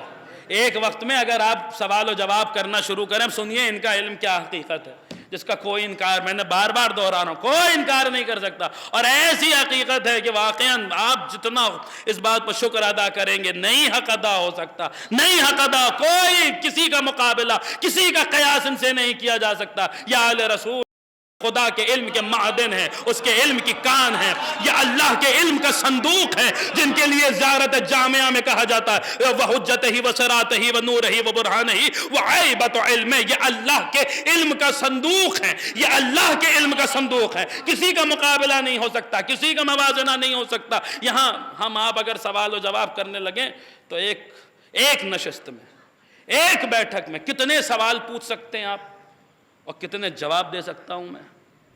ایک لمحہ تو آئے گا کہ سوال پوچھتے پوچھتے آپ بھی تھک جائیں گے, جواب دیتے دیتے میں بھی تھک جاؤں گا. یا نہیں بھی تھکیں گے تو نماز کا وقت آئے گا, نماز پڑھنے کے لیے جانا پڑے گا. بھوک لگے گی, کھانا کھانے کے لیے اٹھنا پڑے گا. پیاس لگے گی, پانی پینے کے لیے جانا پڑے گا. ایک نشست میں کتنے سوال ہو سکتے ہیں, کتنے جواب ہو سکتے ہیں. سنیے گا عزیزان گرامی, اگر کسی نئے رخ سے گفتگو مجھے احساس کرائیے گا, بہت جلدی آگے بڑھ رہا ہوں. کتنے سوال ہو سکتے ہیں, کتنے جواب ہو سکتے ہیں. سنیں گے شیعوں کے بڑے بڑے علماء نے لکھا, شیعوں کا ایک وفد پہنچا مدینے, کس کی خدمت میں؟ ہمارے اور آپ کے نوے امام سرکار باب المراد امام محمد تقی جواد صلوات اللہ وسلامہ علیہ. نوے امام کی خدمت میں پہنچا شیعوں کا ایک گروہ, ایک وفد, اور سوال و جواب لے کے پہنچا اور کہا کہ جو ہے وہ امام مولا آپ سے کچھ سوال ہیں. امام نے جواب دیا ایک نشست میں, ایک جیسے ہم آپ بیٹھے ہوئے ہیں, ایک بیٹھک میں. جانتے ہیں کتنے سوال پوچھے گا امام سے اور کتنے جواب دیے ہیں امام نے ایک نشست میں, ایک بیٹھنے نے. ہونا تو یہ چاہیے کہ سوال آئے, سوال پوچھنے میں وقت لگے گا, پھر سوچا جائے گا, جواب سوچا جائے گا, جواب سوچنے میں وقت لگے گا, پھر جواب دیا جائے گا, جواب دینے میں وقت لگے گا. چلیے سوچنے والا ٹائم نکال دیجئے, کیونکہ نہ اللہ سوچتا ہے نہ یہ سوچتے ہیں. سوچنے کا ٹائم نکال دیجئے تو پوچھنے میں ٹائم لگے گا, جواب دینے میں ٹائم لگے گا. کتنے سوال پوچھے جا سکتے ہیں سنیں گے ایک نشست میں. یعنی اب جب بیٹھے تو سوال و جواب پورے کر ہی کے اٹھے. کتنے سوال پوچھے گئے سنیں گے؟ 100-150 سوال نہیں, 1000-1500 سوال نہیں, 10-15 ہزار سوال نہیں. ایک نشست میں, ایک بیٹھک میں میرے امام سے 30,000 سوال پوچھے گئے. امام نے 30,000 جوابات ارشاد فرمائے. اب سوچیے ہمارا تو کام نہیں ہے سوچنا. سوچیے یہ کیا ہو رہا ہے, کوئی معمولی بات ہے؟ ایک نشست میں, ایک بیٹھک میں 30,000 سوال, 30,000 جواب, یہ کوئی معمولی بات ہے؟ آپ مجھے بتائیے کتنے سوال. ارے بھیا سوال ہوتے ہوتے انسان تھک جائے گا, پوچھتے پوچھتے تھک جائے گا, جواب دیتے دیتے انسان تھک جائے گا. ارے نہیں بھی تھکے گا, نماز کا وقت آ جائے گا, سب سے پہلے امام اٹھ کے جائیں گے. کیونکہ امام ہے. نماز کا وقت آئے گا سب سے پہلے امام اٹھ کے جائیں گے. بھوک لگے گی تو کوئی اٹھ کے جائے گا, پیاس لگے گی. 30,000 سوال بھی پوچھ لیے گئے. نہ کسی کو بھوک لگی, نہ کسی کو پیاس لگی, نہ کسی کو نماز کا وقت. یہ کیا ہو رہا ہے؟ کوئی معمولی بات ہے. حساب کتاب اگر آپ دیکھیں, میرا حساب کتاب میں نے کل بھی عرض کیا تھا, بہت مضبوط نہیں ہے, بہت کچا ہے. مجھے کیلکولیٹر کی ضرورت پڑتی ہے. میں تو دیکھیے فون استعمال کروں کیلکولیٹ کرنے کے لیے. اگر آپ کو بھی کیلکولیٹ کرنا تو میرے ساتھ ساتھ کیجئے, انشاءاللہ نتیجہ آئے گا تو محظوظ ہوں گے. 30,000 سوال. اگر ایک سوال کو آپ لوگ 10 سیکنڈ بھی دیں, ایک سوال و جواب کو, یعنی 10 سیکنڈ تو سوال پوچھتے پوچھتے لگ جائے گا. لیکن صرف حساب کتاب کے لیے, صرف جو ہے وہ ایک اندازہ لگانے کے لیے اگر 10 سیکنڈ بھی ایک سوال و جواب کو دیں, کیجئے کیلکولیٹ آپ بھی تو مزہ آئے گا. کہ اگر ایک سوال و جواب کو 10 سیکنڈ بھی دے, 10 سے ملٹیپلائی کیجئے, ضرب دیجئے, کتنا بنتا ہے؟ 3 لاکھ سیکنڈ بنتے ہیں. 3 لاکھ سیکنڈ کو ذرا 60 سے ڈیوائڈ کیجئے, تقسیم کیجئے, 5,000 منٹ بنتے ہیں. اس 5,000 منٹ کو ذرا 60 سے پھر ڈیوائڈ کیجئے, تقریباً 84 گھنٹے بنتے ہیں. اس 84 گھنٹے کو ذرا 24 سے ڈیوائڈ کیجئے, کیا بنا؟ تقریباً 3.5 دن بنے. آپ نے غور ہی نہیں کیا. 3.5 دنوں میں جتنے سوال پوچھے جانے تھے, جتنے جواب دیے جانے تھے, وہ ایک ہی نشست میں, وہ ایک ہی بیٹھک میں اتنے سوال بھی پوچھ لیے گئے, اتنے جواب بھی دے دیے گئے. کمال یہ نہیں ہے, کمال یہ ہے 3.5 دنوں کا وقت, جتنے سوال جتنے جواب ہونے تھے وہ ایک بیٹھک میں ہو گئے. نہ نماز کا وقت آیا, نہ کھانے کا وقت آیا, نہ پینے کا وقت آیا, نہ کسی کو بھوک لگی, نہ کسی کو پیاس لگی. یہ کیا ہو رہا ہے؟ یہ امام بتا رہے, دیکھ لو اختیار کسے کہتے ہیں. زمانے والوں یاد رکھنا, تمہارا ہم سے مقابلہ ہی نہیں ہو سکتا, ہم سے موازنہ ہی نہیں ہو سکتا. تم اور ہو, ہم اور ہیں. یہ کیا ہو رہا ہے؟ امام بتا رہے, یاد رکھو وقت کی خلقت کے بعد وجود میں آنے والے اور ہوتے ہیں, وقت کی خلقت سے پہلے موجود رہنے والے اور ہوتے ہیں. ارے سورج کی گردش کے مطابق اپنے امور طے کرنے والے اور ہوتے ہیں, اپنے ایک اشارے سے ڈوبے ہوئے سورج کو بلا لینے والے اور ہوتے ہیں.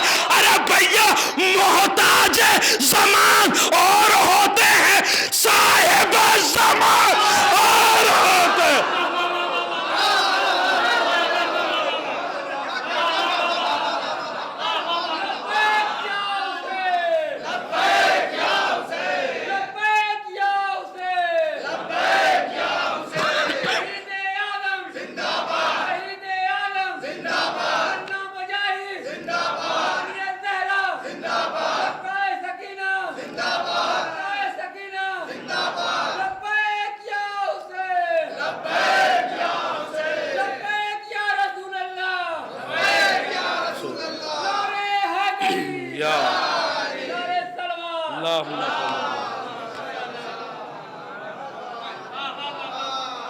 یہ وہی کر سکتا ہے. اب آپ کو سمجھ میں آیا صاحب الزمان کسے کہتے ہیں؟ صاحب الزمان کسے, جو صرف وقت کا امام ہو, صرف اسے صاحب الزمان نہیں کہتے. جس کا وقت پہ اختیار ہو اسے صاحب الزمان کہتے. عزیزان گرامی, یہ وہی کر سکتا ہے جو دنیا میں آیا ہو تو عالم قرآن بن کے آیا ہو. بات بھولے تو نہیں, بس بہت جلدی اپنی منزل تک پہنچا رہا ہوں آپ حضرات کو. جو دنیا میں آیا ہو تو عالم قرآن بن کے آیا ہو. قرآن اور اس کے درمیان کا رشتہ کچھ ایسا ہو کہ فرشتے اس کی چوکھٹ پہ آیا جایا کریں, جو کل کی مجلس جن کی اذان عالیہ میں محفوظ ہے, وہی نازل ہو تو انہی کے گھر میں نازل ہو. قرآن سے اتنا زیادہ ربط ہو, اتنا زیادہ ربط ہو, اتنا گہرا تعلق ہو قرآن سے کہ وہ تو وہ ہیں, ان کے گھر کی نوکرانی, ان کے گھر کی کنیز 40 سال تک سوائے قرآن کے کچھ اور بولے ہی نہیں. 40 سال تک سوائے قرآن کے کچھ بولے ہی نہیں. آپ سب نے سنا ہے فضا کی زبان پر 40 سال تک قرآن ہی قرآن تھا. یعنی فضا جو کہتی تھی وہ قرآن کی آیت ہوتی تھی. یہ کوئی معمولی بات ہے؟ جائیے گھر پہ پتہ کیجیے, ہماری مائیں, ہماری بہنیں جنہیں گھر کے کام کاج کرنے ہوتے ہیں وہ اس بات کو بہتر بتا سکتی ہیں. گھر میں کتنے کام ہوتے ہیں, کتنی باتیں ہوتی ہیں, اور فضا ہیں کہ کچھ اور بول ہی نہیں رہی ہیں، جو بول رہی ہیں وہ قرآن ہے۔ کیا سن رہے ہیں آپ حضرات؟ کیا ہماری آپ کی زبان میں اگر اسے سمجھا جائے تو فضا اگر کسی سے ایک گلاس پانی بھی مانگیں گی تو قرآن کی آیت پڑھ کے مانگیں گی۔ دیکھیں پوری توجہ تو سنیے گا، بہت جلدی اپنی منزل کی طرف بڑھ رہا ہوں، پوری توجہ ایک آدمی کی توجہ چاہتا ہوں۔ فضا کسی سے کچھ مانگیں گی تو قرآن کی آیت کے ذریعے، کوئی معمولی بات ہے، کوئی معمولی بات ہے، کوئی عام بات ہے کہ ایسے ہی بس اس کو سن لیا جائے، یہ کوئی عام بات ہے۔ فضا کی زبان پہ لوگ کہتے ہیں صاحب یہ کیسے ممکن ہو سکتا ہے 40 سال تک کوئی جو ہے وہ سوائے قرآن کے کچھ اور بولے ہی نہیں، جب آئے زبان پہ تو قرآن آئے، جب بولے تو قرآن بولے، کوئی معمولی بات ہے قرآن۔ ارے ہم نے کہا ارے صاحب دیکھیے اس کو یوں سمجھ لیجئے، ایک صاحب ہمارے محلے میں رہتے تھے، ABCD نہیں جانتے تھے، انگریزی کا ABCD نہیں جانتے تھے، 20 سال تک جو ہے وہ انگلینڈ میں رہ کر آئے تو فراٹے دار انگریزی، ایسی انگریزی کہ ہمیں شرم آ رہی تھی۔ ایک صاحب ہمارے ہاں رہتے تھے، فارسی کا الف بے نہیں جانتے تھے، 20 سال تک ایران میں رہے، واپس لوٹے تو ایسی دھواں دھار فارسی بول رہے تھے کہ کیا ہی کہنے۔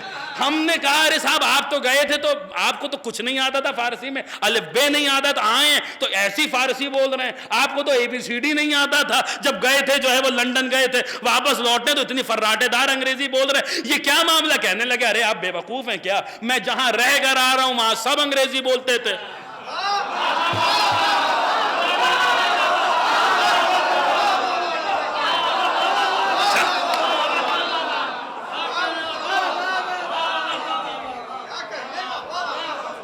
وہاں کی زبان ہی انگریزی تھی، میں جہاں رہ کر آ رہا ہوں وہاں کی زبان ہی فارسی تھی، میں جہاں رہ کے آ رہا ہوں وہاں کی زبان ہی عربی تھی۔ ارے فضا جہاں رہ کر آ رہی ہیں وہاں کی زبان ہی قرآن تھی۔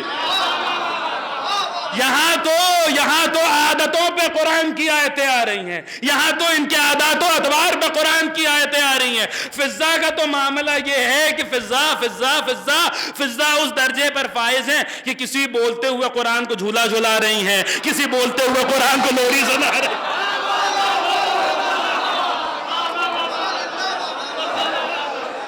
کسی بولتے ہوئے قرآن کی چکی جلا رہی ہیں۔ جو اتنے سارے قرآنوں کے درمیان رہتی ہو وہ قرآن سے نہیں گفتگو کرے گی تو کون قرآن سے گفتگو کرے گا؟ وہ قرآن کی زبان میں نہیں بولے گی تو کون قرآن کی زبان میں بولے گا؟ وہ قرآن کے ذریعے باتیں نہیں کرے گی تو کون قرآن کے ذریعے؟ اچھا کیسے کرتی تھی باتیں، کیسے کرتی تھی؟ سنتے ہیں ہم آپ کی 40 سال تک سوائے قرآن کی کچھ اور بولا نہیں، کیسے باتیں کرتی تھی؟ بس ایک منظر آپ حضرات کو دکھلاؤں گا اور پھر گفتگو جو ہے وہ تمام ہو جائے گی انشاءاللہ۔ ایک منظر آپ حضرات ذرا محسوس کرنے کی کوشش کیجئے، میں وہ منظر پیش کرتا ہوں کیسے باتیں کرتی تھی قرآن کے ذریعے۔ ایک مرتبہ حضرت فضا اپنے جامع فضا کے 4 بیٹے تھے۔ کتنے بیٹے تھے؟ 4، یاد رکھیے گا 4 بیٹے تھے۔ جناب فضا حج کے لیے اپنے 4 بیٹوں کے ساتھ چلی، ضعیف ہو چکی تھیں، قافلہ آگے نکل گیا، فضا پیچھے رہ گئیں۔ اب یہ تنہا، قافلہ آگے نکل گیا۔ اب یہاں سے راوی کا بیان شروع ہوتا ہے۔ راوی بھی بڑا ذہین راوی ہے، بڑا عقل مند راوی ہے۔ ابھی آپ کو سمجھ میں آئے گا میں ایسا کیوں کہہ رہا ہوں کہ اتنا ذہین اور اتنی تعریفیں کر رہا ہوں۔ راوی کا بیان شروع ہوتا ہے۔ راوی کہتا ہے میں آیا، میں نے دیکھا صحرا میں دور دور تک نہ آدم کی ذات، ایک بی بی ہے، تنہا، دور دور تک کوئی ہے ہی نہیں۔ وہ کہتا ہے میں قریب آیا اس بی بی کے، میں نے کہا بی بی آپ یہاں پہ کیا کر رہی ہیں؟ اب سنیے گا فضا کیسے قرآن کے ذریعے گفتگو کرتی تھی۔ آپ یہاں پہ کیا کر رہی ہیں؟ بنا سلام کے کلام کیا تھا۔ فضا نے فوراً آیت پڑھی وَقُلْ سَلَامٌ فَسَوْفَ يَعْلَمُونَ، اور سلام کرو تمہیں معلوم ہو جائے گا۔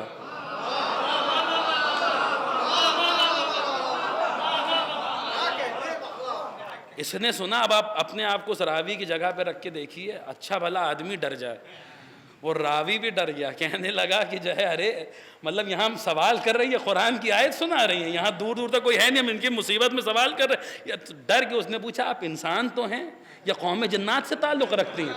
فضا نے فوراً آیت پڑھی یا بنی آدم خذوا زینتکم عند کل مسجد، اے آدم کی اولاد جب مصلی پہ جایا کرو تو زینت کر کے جایا کرو۔ سمجھ گیا کہ اچھا آدم ہی کی اولاد ہے، سمجھ گیا کہ اچھا انسان. اب اس کے سوال ہے، فضہ کے جواب ہے. وہ سوال کر رہا ہے، فضہ قرآن سے جواب دی. پوری توجہ کے ساتھ سنیے گا. اس نے کہا کہ کیا آپ راستہ بھٹک گئی ہیں؟ فضہ نے فوراً آیت پڑھی کہ وَمَن يَهْدِ اللَّهَ فَمَا لَهُ مِن مُضِلٍ، جس کی ہدایت اللہ کرے وہ کب گمراہ ہو سکتا ہے؟ اب سنیے پوری توجہ.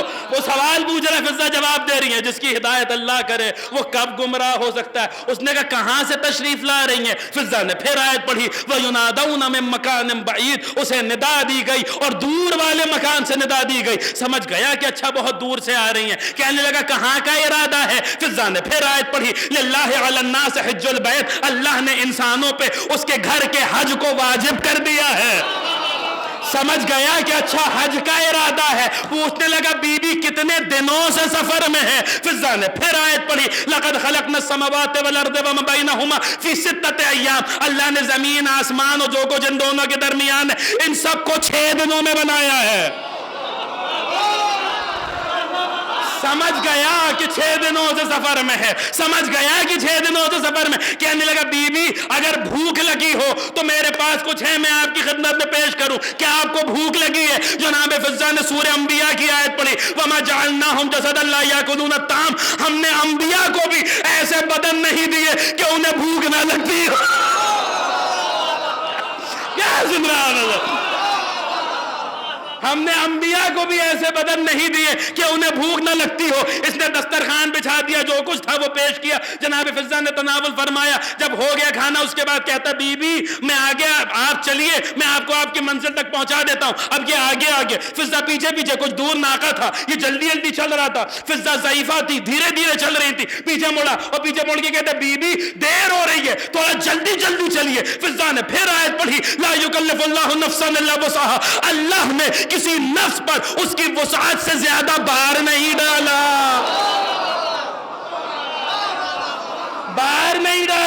قریب آیا ناقے کے. کہنے لگا بی بی اچھا ٹھیک ہے آپ ضعیف ہیں، کوئی مسئلہ نہیں، آرام سے آئیے. ناقے کے قریب آیا. کہنے لگا بی بی آپ بیٹھ جائیے اور میں بیٹھ جاتا ہوں، آپ کو آپ کی منزل تک پہنچا دوں گا. جیسے فضہ نے سنا نا جس ناقے پر میں بیٹھوں گی اسی پر یہ نامحرم بیٹھے گا، فوراً آیت پڑھی لو کان فیہما آلہۃ الا اللہ لفسدتا. اگر زمین و آسمان میں 2 خدا ہوتے تو فساد ہو جاتا.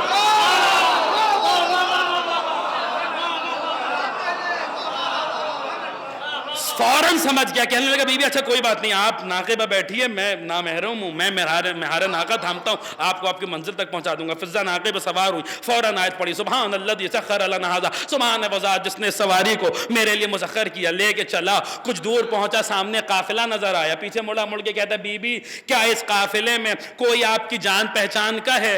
اب فضہ کے کتنے بیٹے تھے؟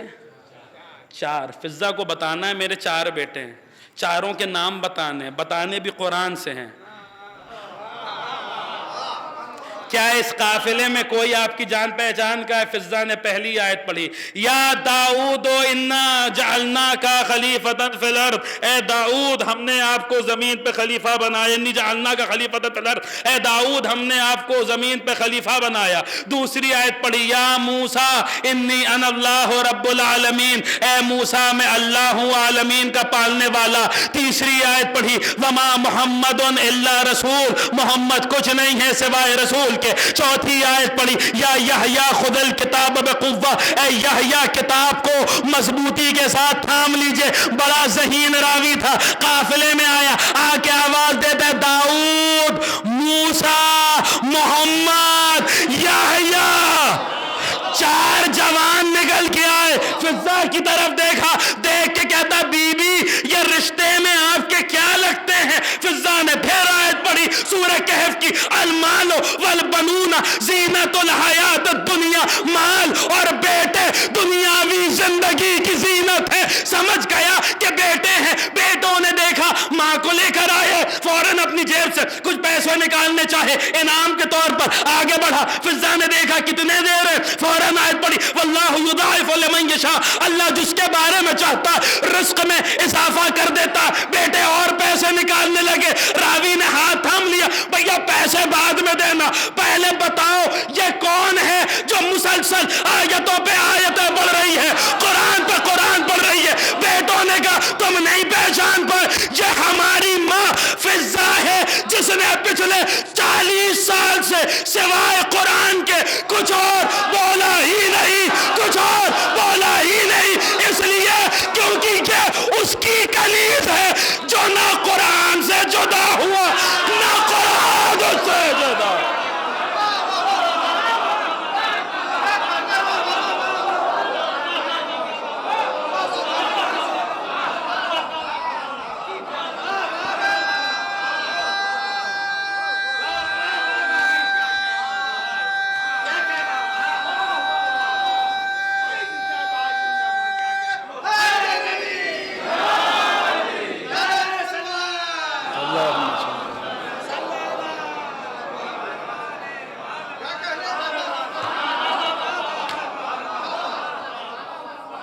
تو نہ قرآن سے جدا ہوا نہ قرآن اس سے جدا ہوا۔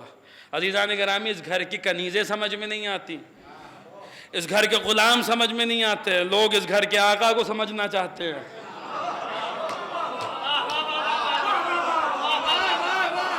ہماری کیا اوقات ہے، ہماری کیا حیثیت ہے؟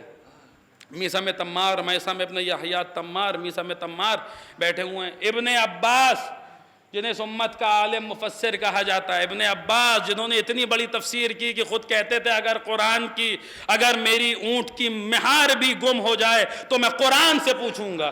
اللہ کے ایک دن میثم کی ابن عباس سے ملاقات ہو گئی، میثم نے مسکرا کے کہا ابن عباس تمہیں قرآن کی جس آیت کے بارے میں جو سوال کرنا ہے میثم سے کر لو۔ اس لیے کیونکہ میثم کو تفسیر قرآن کا نہیں، تعویل قرآن کا علم علی نے دیا ہے۔ جو پوچھنا ہے قرآن کے بارے میں مجھ سے پوچھ لو۔ تو ابن عباس نے کہا اچھا ٹھیک ہے، بیان کرو، بتاؤ، میں لکھتا ہوں۔ تو بتانے لگے میثم، اور پتہ نہیں کیا میثم نے سوچا، تھوڑی دیر میں کہنے لگے مسکرا کہ ابن عباس اس وقت تمہارا کیا حال ہوگا جب میں تختے پہ چڑھا ہوا ہوں گا؟ اتنے تختے ہوں گے، میرا تختہ جو سب سے چھوٹا ہوگا مجھے سولی دی جائے گی، اس طریقے سے۔ ابن عباس نے کہا میثم تم کائنوں والی باتیں کرنے لگے، غیب کی خبریں دینے لگے۔ ابن عباس نے سوچا کہ جو کیا کروں، سوچنے لگے کہ جو لکھا ہے یہ تو میثم غیب کی خبریں دے رہے ہیں، کہیں کہ چاہوں اس کو ابھی فوراً ضائع کر دوں گا۔ دل میں ارادہ کیا کہ میں ضائع کر دوں گا، دل میں ارادہ کیا کہ ویسے جو ہے وہ دریا کے حوالے کر دوں گا۔ میثم نے کہا ابن عباس کیوں جلدی کر رہے ہو، جو میں کہہ رہا ہوں لکھ لو، اگر سچ ثابت ہوا تو قبول کر لینا۔ اور پھر میں ایک جملہ سنیے عزیزان گرامی، مسکرا کے کائنات ادھر کی ادھر ہو سکتی ہے، اے ابن عباس میثم کا کہا غلط نہیں ہو سکتا، اس لیے کہ میثم اپنی طرف سے نہیں کہہ رہا، اس کی طرف سے کہہ رہا جو اللہ کی بولتی ہوئی زبان۔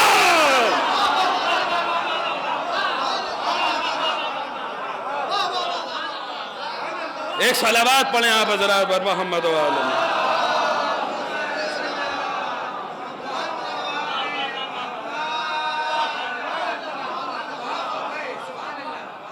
ایک اور صلوات پڑھ دیں آپ حضرات بلند آواز سے۔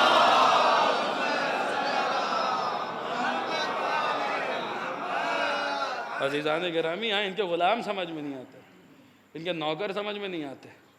ایک دن بس اسی جملے سے میں مصائب کی منزلوں کی طرف بڑھ چلوں گا کہ ایک دن جو ہے وہ یہی میثم ہے۔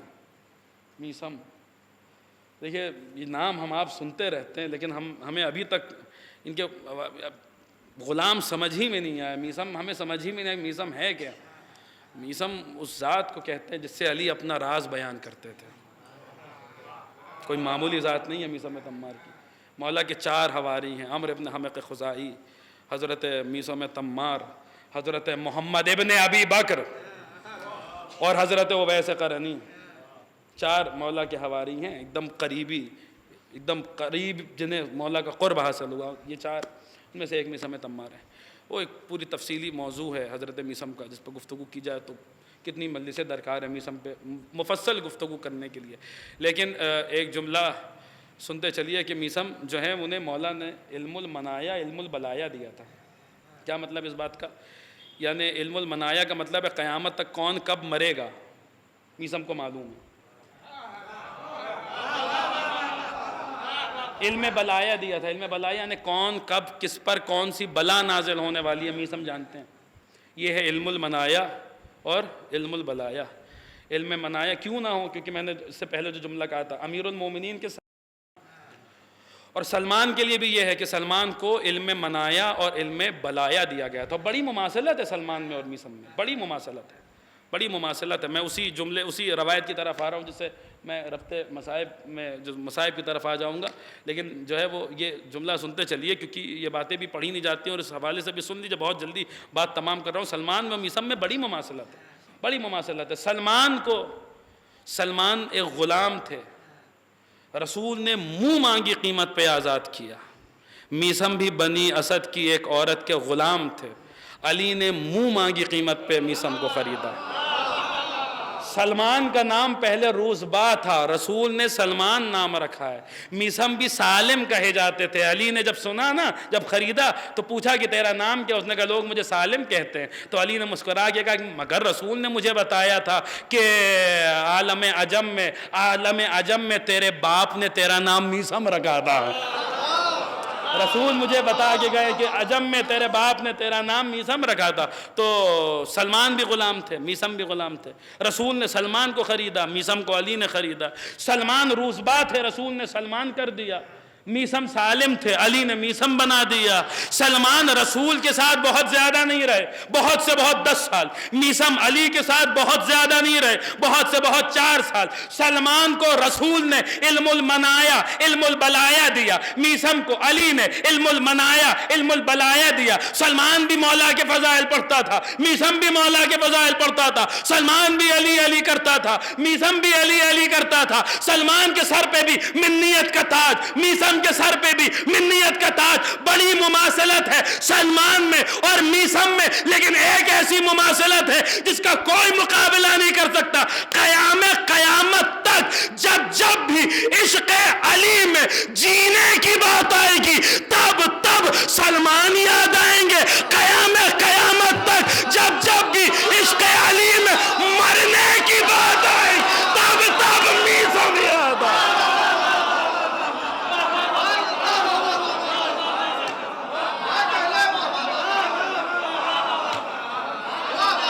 صلوات پڑھ دیں آپ حضرات پر محمد و آل محمد۔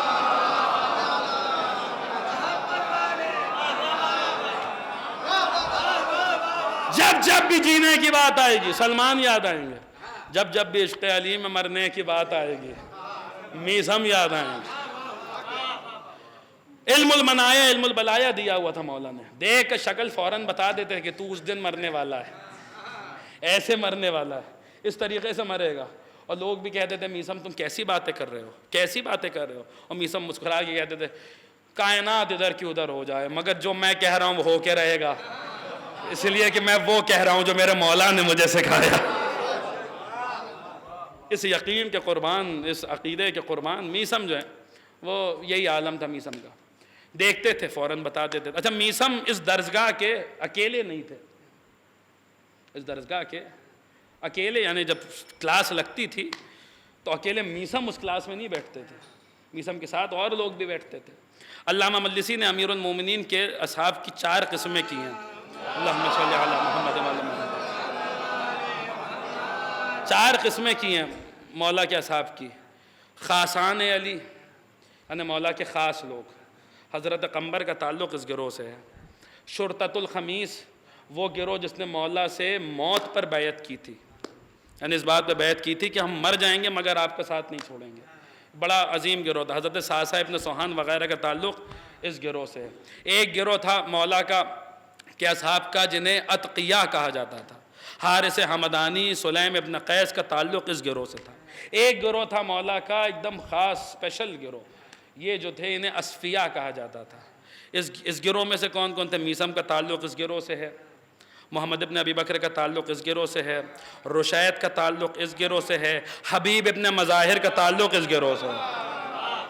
یہ سب ایک ہی درسگاہ کے پڑھے ہوئے تھے۔ ایک دن کیا ہوا کہ دکان پہ ایک جگہ بازار میں حبیب ابن مظاہر اور حضرت میسم تمار دونوں کھڑے تھے اور دونوں میں گفتگو ہو رہی تھی، آس پاس اور بھی لوگ تھے۔ حبیب نے میثم کی طرف دیکھا، میثم نے حبیب کی طرف دیکھا، حبیب نے میثم کو دیکھ کر کہا میں ایک ایسے شخص کو جانتا ہوں. میثم پہلے کھجورے بیچتے تھے، اس لیے تمار کہے جاتے تھے، بعض میں خربوزے بیچنے لگے تھے اپنی زندگی کے آخری ایام میں. تو حبیب نے میثم کی طرف دیکھ کر کہا میں ایک ایسے شخص کو جانتا ہوں جو خربوزہ بیچتا ہے اور جسے علی کی محبت میں سولی پہ چڑھایا جائے گا. میثم بھی دیکھے حبیب کو دیکھ کر کہتے ہیں میں بھی ایک ایسے شخص کو جانتا ہوں جسے فرزند رسول کی نصرت میں قتل کیا جائے گا. اب سنیے گا، حبیب میں اور میثم میں گفتگو ہو رہی ہے. وہاں جو لوگ موجود ہیں وہ پریشان ہوئے جا رہے ہیں، یہ کیسے لوگ ہیں؟ ایک دوسرے کو موت کی خبر دے رہا ہے، دوسرا اور مزے لے لے کے موت کی باتیں ہو رہی ہیں. بات تمام کر دی ہے میں نے، آخری بات انشاءاللہ زندگی رہی تو پھر کسی منزل پر سنیے گا تفصیلات، کہ مزے لے لے کے موت کی بات ہو رہی ہے. وہ مسکرا کے ان کی موت کا ذکر کر رہا ہے، یہ مسکرا کے ان کی موت کا. ارے یہ کہاں ملے گا؟ یہ طریقہ یہ آپ کو صرف علی والوں میں ہی ملے گا.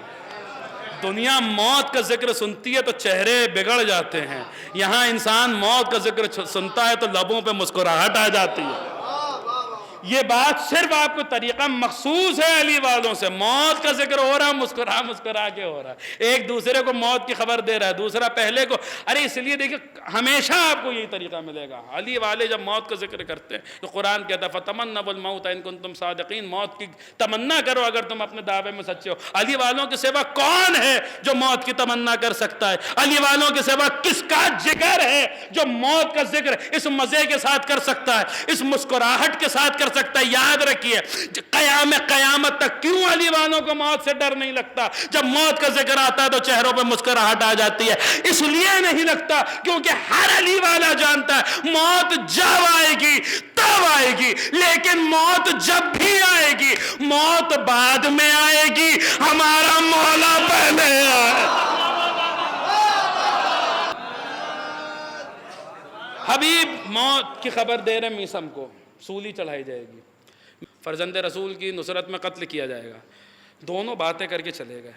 وہاں جو لوگ تھے کہہ رہے کیسے دیوانے لوگ ہیں، کیسے دیوانے لوگ ہیں، مجنون لوگ ہیں، دیوانے لوگ ہیں. کیسے دیوانے لوگ ہیں؟ موت ایک دوسرے کو، پہلا دوسرے کو موت کی خبر دے رہا ہے، دوسرا پہلے کو موت کی خبر دے رہا ہے. کیسے دیوانے لوگ ہیں، کیسے دیوانے لوگ ہیں، کیسے پتہ نہیں دنیا کی نظر میں میثم سے لے کر بہلول تک ہر علی والا دیوانہ کیوں ہوتا ہے؟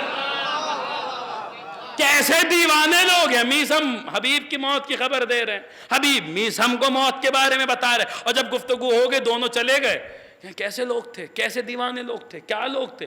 کچھ دیر گزری تھی کہ رشید حجری تشریف لیا. رشید تیسرے اسی مکتب کے، رشید وہاں گئے. لوگوں نے کہا رشید ابھی کچھ دیر پہلے تمہارے دو دوست یہاں کھڑے تھے، کیا باتیں کر رہے تھے دیوانوں والی؟ رشید نے کہا کیا کہہ رہے تھے؟ کہہ رہے تھے حبیب میثم کو موت کی خبر دے رہے تھے، میثم حبیب کو موت کی خبر دے رہے تھے. رشید نے کہا کیا کہہ رہے تھے؟ کہنے لگے کہ حبیب کہہ رہے تھے کہ میں ایک شخص کو جانتا ہوں جسے جو ہے وہ علی کی محبت میں سولی پہ چڑھایا جائے گا. اور میثم کہہ رہے تھے میں بھی ایک ایسے شخص کو جانتا ہوں جسے فرزند رسول کی محبت میں قتل کیا جائے گا. رشید نے کہا بس اتنا کہہ رہے تھے؟ پھر رشید نے کہا خدا رحمت نازل کرے میرے بھائی میثم پر، وہ ایک بات بتانا بھول گیا تھا. وہ ایک بات بتانا بھول گیا تھا کہ جو حبیب کا سر لائے گا اسے اتنا انعام بھی دیا جائے گا. لوگوں نے کہا اب تک تو یہی دو تھے، اب یہ تیسرے بھی چلے. ایک صلوات پڑھے آپ حضرات پر محمد و آل محمد. اب تک تو وہی دو تھے اور یہ تیسرے بھی چلے آئے. عزیزان گرامی یہ ہستیاں، ان کے غلاموں کا علم سمجھ میں نہیں آتا. چاہے جائے کہ اس ذات کا علم سمجھا جائے جو دنیا میں آیا تو عالم قرآن بن کے آیا.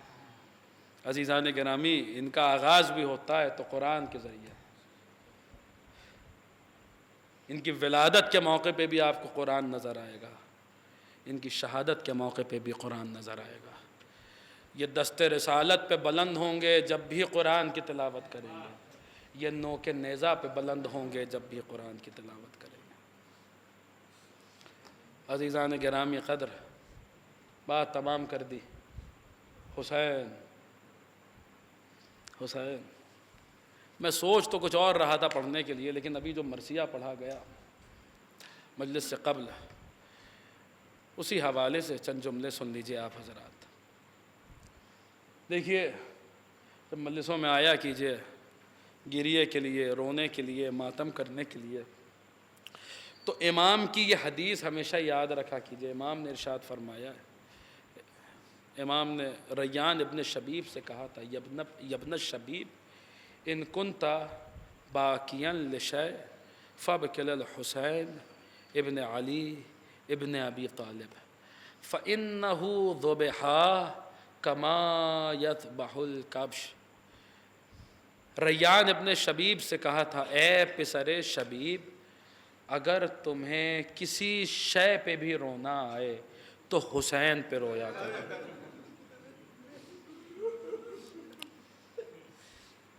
اگر تمہیں کسی شے پہ رونا آئے تو حسین پہ رویا کرو۔ کیوں؟ کیونکہ حسین کو ایسے ذبح کیا گیا جیسے کسی گوسفند کو ذبح کرتے۔ عزیزان گرامی، آپ کی آوازیں بلند ہو گئی، خدا آپ کی آوازوں پہ رحمت نازل فرمائے۔ حسین کو ایسے ذبح کیا گیا،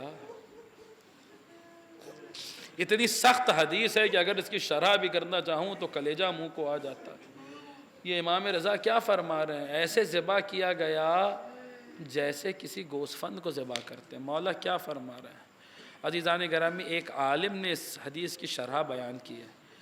وہ کہتے ہیں امام کیا فرما رہے ہیں؟ کہتے ہیں دور جاہلیت میں دستور تھا، لوگ جمع ہو کر نذر مانتے تھے، منت مانتے تھے۔ جب ان کی نذر پوری ہو جاتی تھی تو وہ ایک گوسفند خریدتے تھے، حلقہ بناتے تھے۔ جب نذر پوری ہو جاتی تھی نا، گوسفند خریدتے تھے، گوسفند کو پروان چڑھاتے تھے، اور جب وہ دن آتا تھا تو حلقہ بناتے تھے، بیچ میں گوسفند کو رکھتے تھے۔ پھر وہ گوسفند جدھر جاتا تھا، جس کے ہاتھ میں جو ہوتا تھا وہ اس سے وار کرتا، جس کے ہاتھ میں جو ہوتا تھا وہ اس سے وار کرتا۔ امام فرما رہے میرے دادا کو ایسے مارا گیا جیسے کسی گوسفند کو ذبح کرتے۔ حسین درمیان میں کھڑے تھے، ملائین گھیرے ہوئے تھے۔ جس کے پاس نیزہ تھا اس نے نیزے سے مارا، جس کے پاس تلوار تھی اس نے تلوار سے وار کیا، جسے کچھ نہ ملا خاک کربلا اٹھا کے غریب زہرا کے زخم۔ اجرکم اللہ، اجرکم اللہ، اجرکم اللہ، جعلکم اللہ من الباقین۔ ایسے ذبح کیا گیا جیسے کسی گوسفند کو ذبح کرتے ہیں۔ عزیزان گرامی، کیا قیامت ہے، کیا قیامت ہے۔ حسین کے ساتھ کیا ہوا جب مولا پشت فرش سے زمین پر آ گئے؟ کیا قیامت ہوئی ہے حسین کے ساتھ۔ کبھی کوئی آگے بڑھا، اس نے حسین کے سینے پہ ایسا تیر مارا کہ مولا منہ کے بل زمین پہ گر پڑے۔ کبھی جو ہے وہ پسر شریک آگے بڑھا، مولا کے کاندھے پہ ایسی تلوار ماری، مولا پھر زمین پہ گر گئے۔ پھر اٹھے تو کبھی سنان آگے بڑھا، سینے پہ ایسی برچھی ماری۔ عزیزان گرامی، یوں ہی نہیں حسین نے فرمایا تھا انا قتیل العبراء، میں آنسوؤں کا شہید ہوں۔ امام حسین نے فرمایا انا قتیل العبراء، میں آنسوؤں کا شہید ہوں۔ پھر عجیب جملہ فرمایا، مولا نے فرمایا قتلت مکروبا، مجھے اس حال میں قتل کیا گیا کہ میرے دل میں بڑے غم تھے، میرے دل میں بڑے کرب تھے، مجھے رلا رلا کے مارا گیا ہے، رلا رلا کے قتل کیا گیا۔ بڑے درد تھے حسین کے دل میں، بڑے غم تھے۔ ہاں، جیسے حسین کا عباس جیسا بھائی، جیسے حسین کا اکبر جیسا بیٹا قتل ہو گیا ہو، اس حسین کے دل میں غم نہیں ہوں گے تو کہاں غم ہوں گے۔ عزیزان گرامی، وہ آخری وہ وقت جس کا ابھی آپ مرثیے میں بھی ذکر سن رہے تھے، جس کے متعلق زیارت ناہیہ میں کہا گیا کہ وَالشِّمْرُ جَالِسٌ عَلَىٰ صَدْرِكَ، کہ شمر ملعون میرے مولا کے پاک سینے پہ سوار ہوا، ہاتھ میں خنجر تھا، خنجر بھی کند تھا، میرے مولا کا سوکھا گلا تھا، خنجر میں روانی تھی۔ عزیزان گرامی، اولاد والے بیٹھے ہوئے ہیں، انشاءاللہ محسوس کریں گے تو جب جب یاد آئے گا، جب جب گریہ فرمائیں گے۔ یزیدی فوج کا ایک سپاہی کہتا جب حسین کا آخری وقت آیا، شمر سینے پہ سوار ہو رہا تھا، کہتا میں ایک مرتبہ پسر سعد کے پاس آیا، آ کر میں نے کہا سردار حسین ہمارا دشمن سہی مگر ہے نبی کا نواسا، ہے رسول کا بیٹا، آخری وقت ہے، اگر تو کہے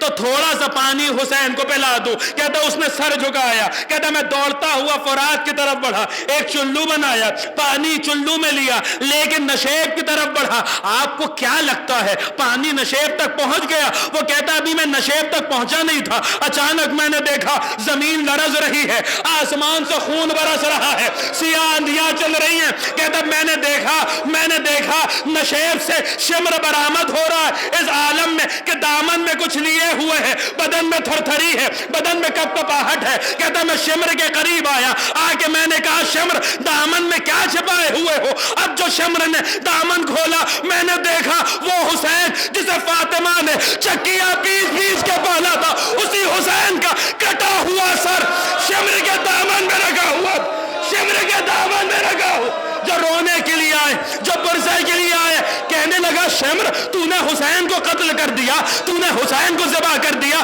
شمر کہتا ہاں میں نے حسین کو قتل کر دیا۔ کہتا شمر ایک بات بتا، اگر تو نے حسین کو قتل کر دیا پھر تیرے بدن میں یہ تھر تھراہٹ کیسی ہے، یہ کپ کپی کیسی ہے؟ شمر کہتا ہے اگر تو میری جگہ ہوتا تیرا بھی یہی حال ہوتا۔ کہ کیا ہوا؟ کہ جب میں حسین کو ذبح کر رہا تھا میں نے دیکھا ایک سیاہ پوش بی بی خود کو حسین پہ گرا کے فریاد کر رہی ہے، اے شیخ بڑی محنتوں سے پالا،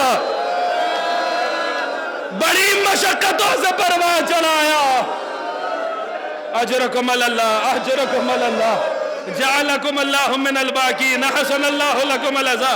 عزیزان گرامی روئیے اور جناب سیدہ کی بارگاہ میں پرسہ پیش کیجئے، اس ماں کی بارگاہ میں پرسہ پیش کیجئے جس نے حسین کو بڑی محنتوں سے پالا تھا، بڑی مشقتوں سے پرواز چڑھایا تھا، جو شمر سے فریاد کر رہی تھی، جو شمر سے فریاد کر رہی تھی۔ بقال سرکار انیس کے جنگل میں آئی فاطمہ زہرا کی یہ صدا، امت نے مجھ کو لوٹ لیا، واہ محمد ہے کون اب جو حق رفاقت کرے ادا، ہے یہ ظلم اور دو عالم کا مقتدا۔ ارے 1900 ہے زخم تنے چاک چاک پر، زینب نکل حسین تڑپتا ہے۔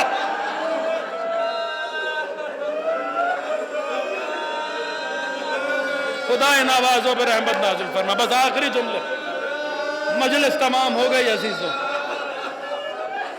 آخری جملے، مجلس تمام ہو گئی۔ عزیزان گرامی جناب زینب میں جب خیمے سے برآمد، خدا جانے اس بہن نے یہ منظر کیسے دیکھا؟ زینب جیسی بہن حسین جیسے بھائی کو ذبح ہوتے ہوئے دیکھ رہی۔ عزیزان گرامی ایسی بہن چشم فلک نے نہ زینب جیسی بہن دیکھی نہ حسین جیسا بھائی دیکھا، بچپن سے ساتھ ساتھ ہیں۔ ایسی بہن اگر اپنے بھائی کے جنازے پر آ کر یہ کہے انتا اخی، ارے کیا تو ہی میرا بھائی ہے؟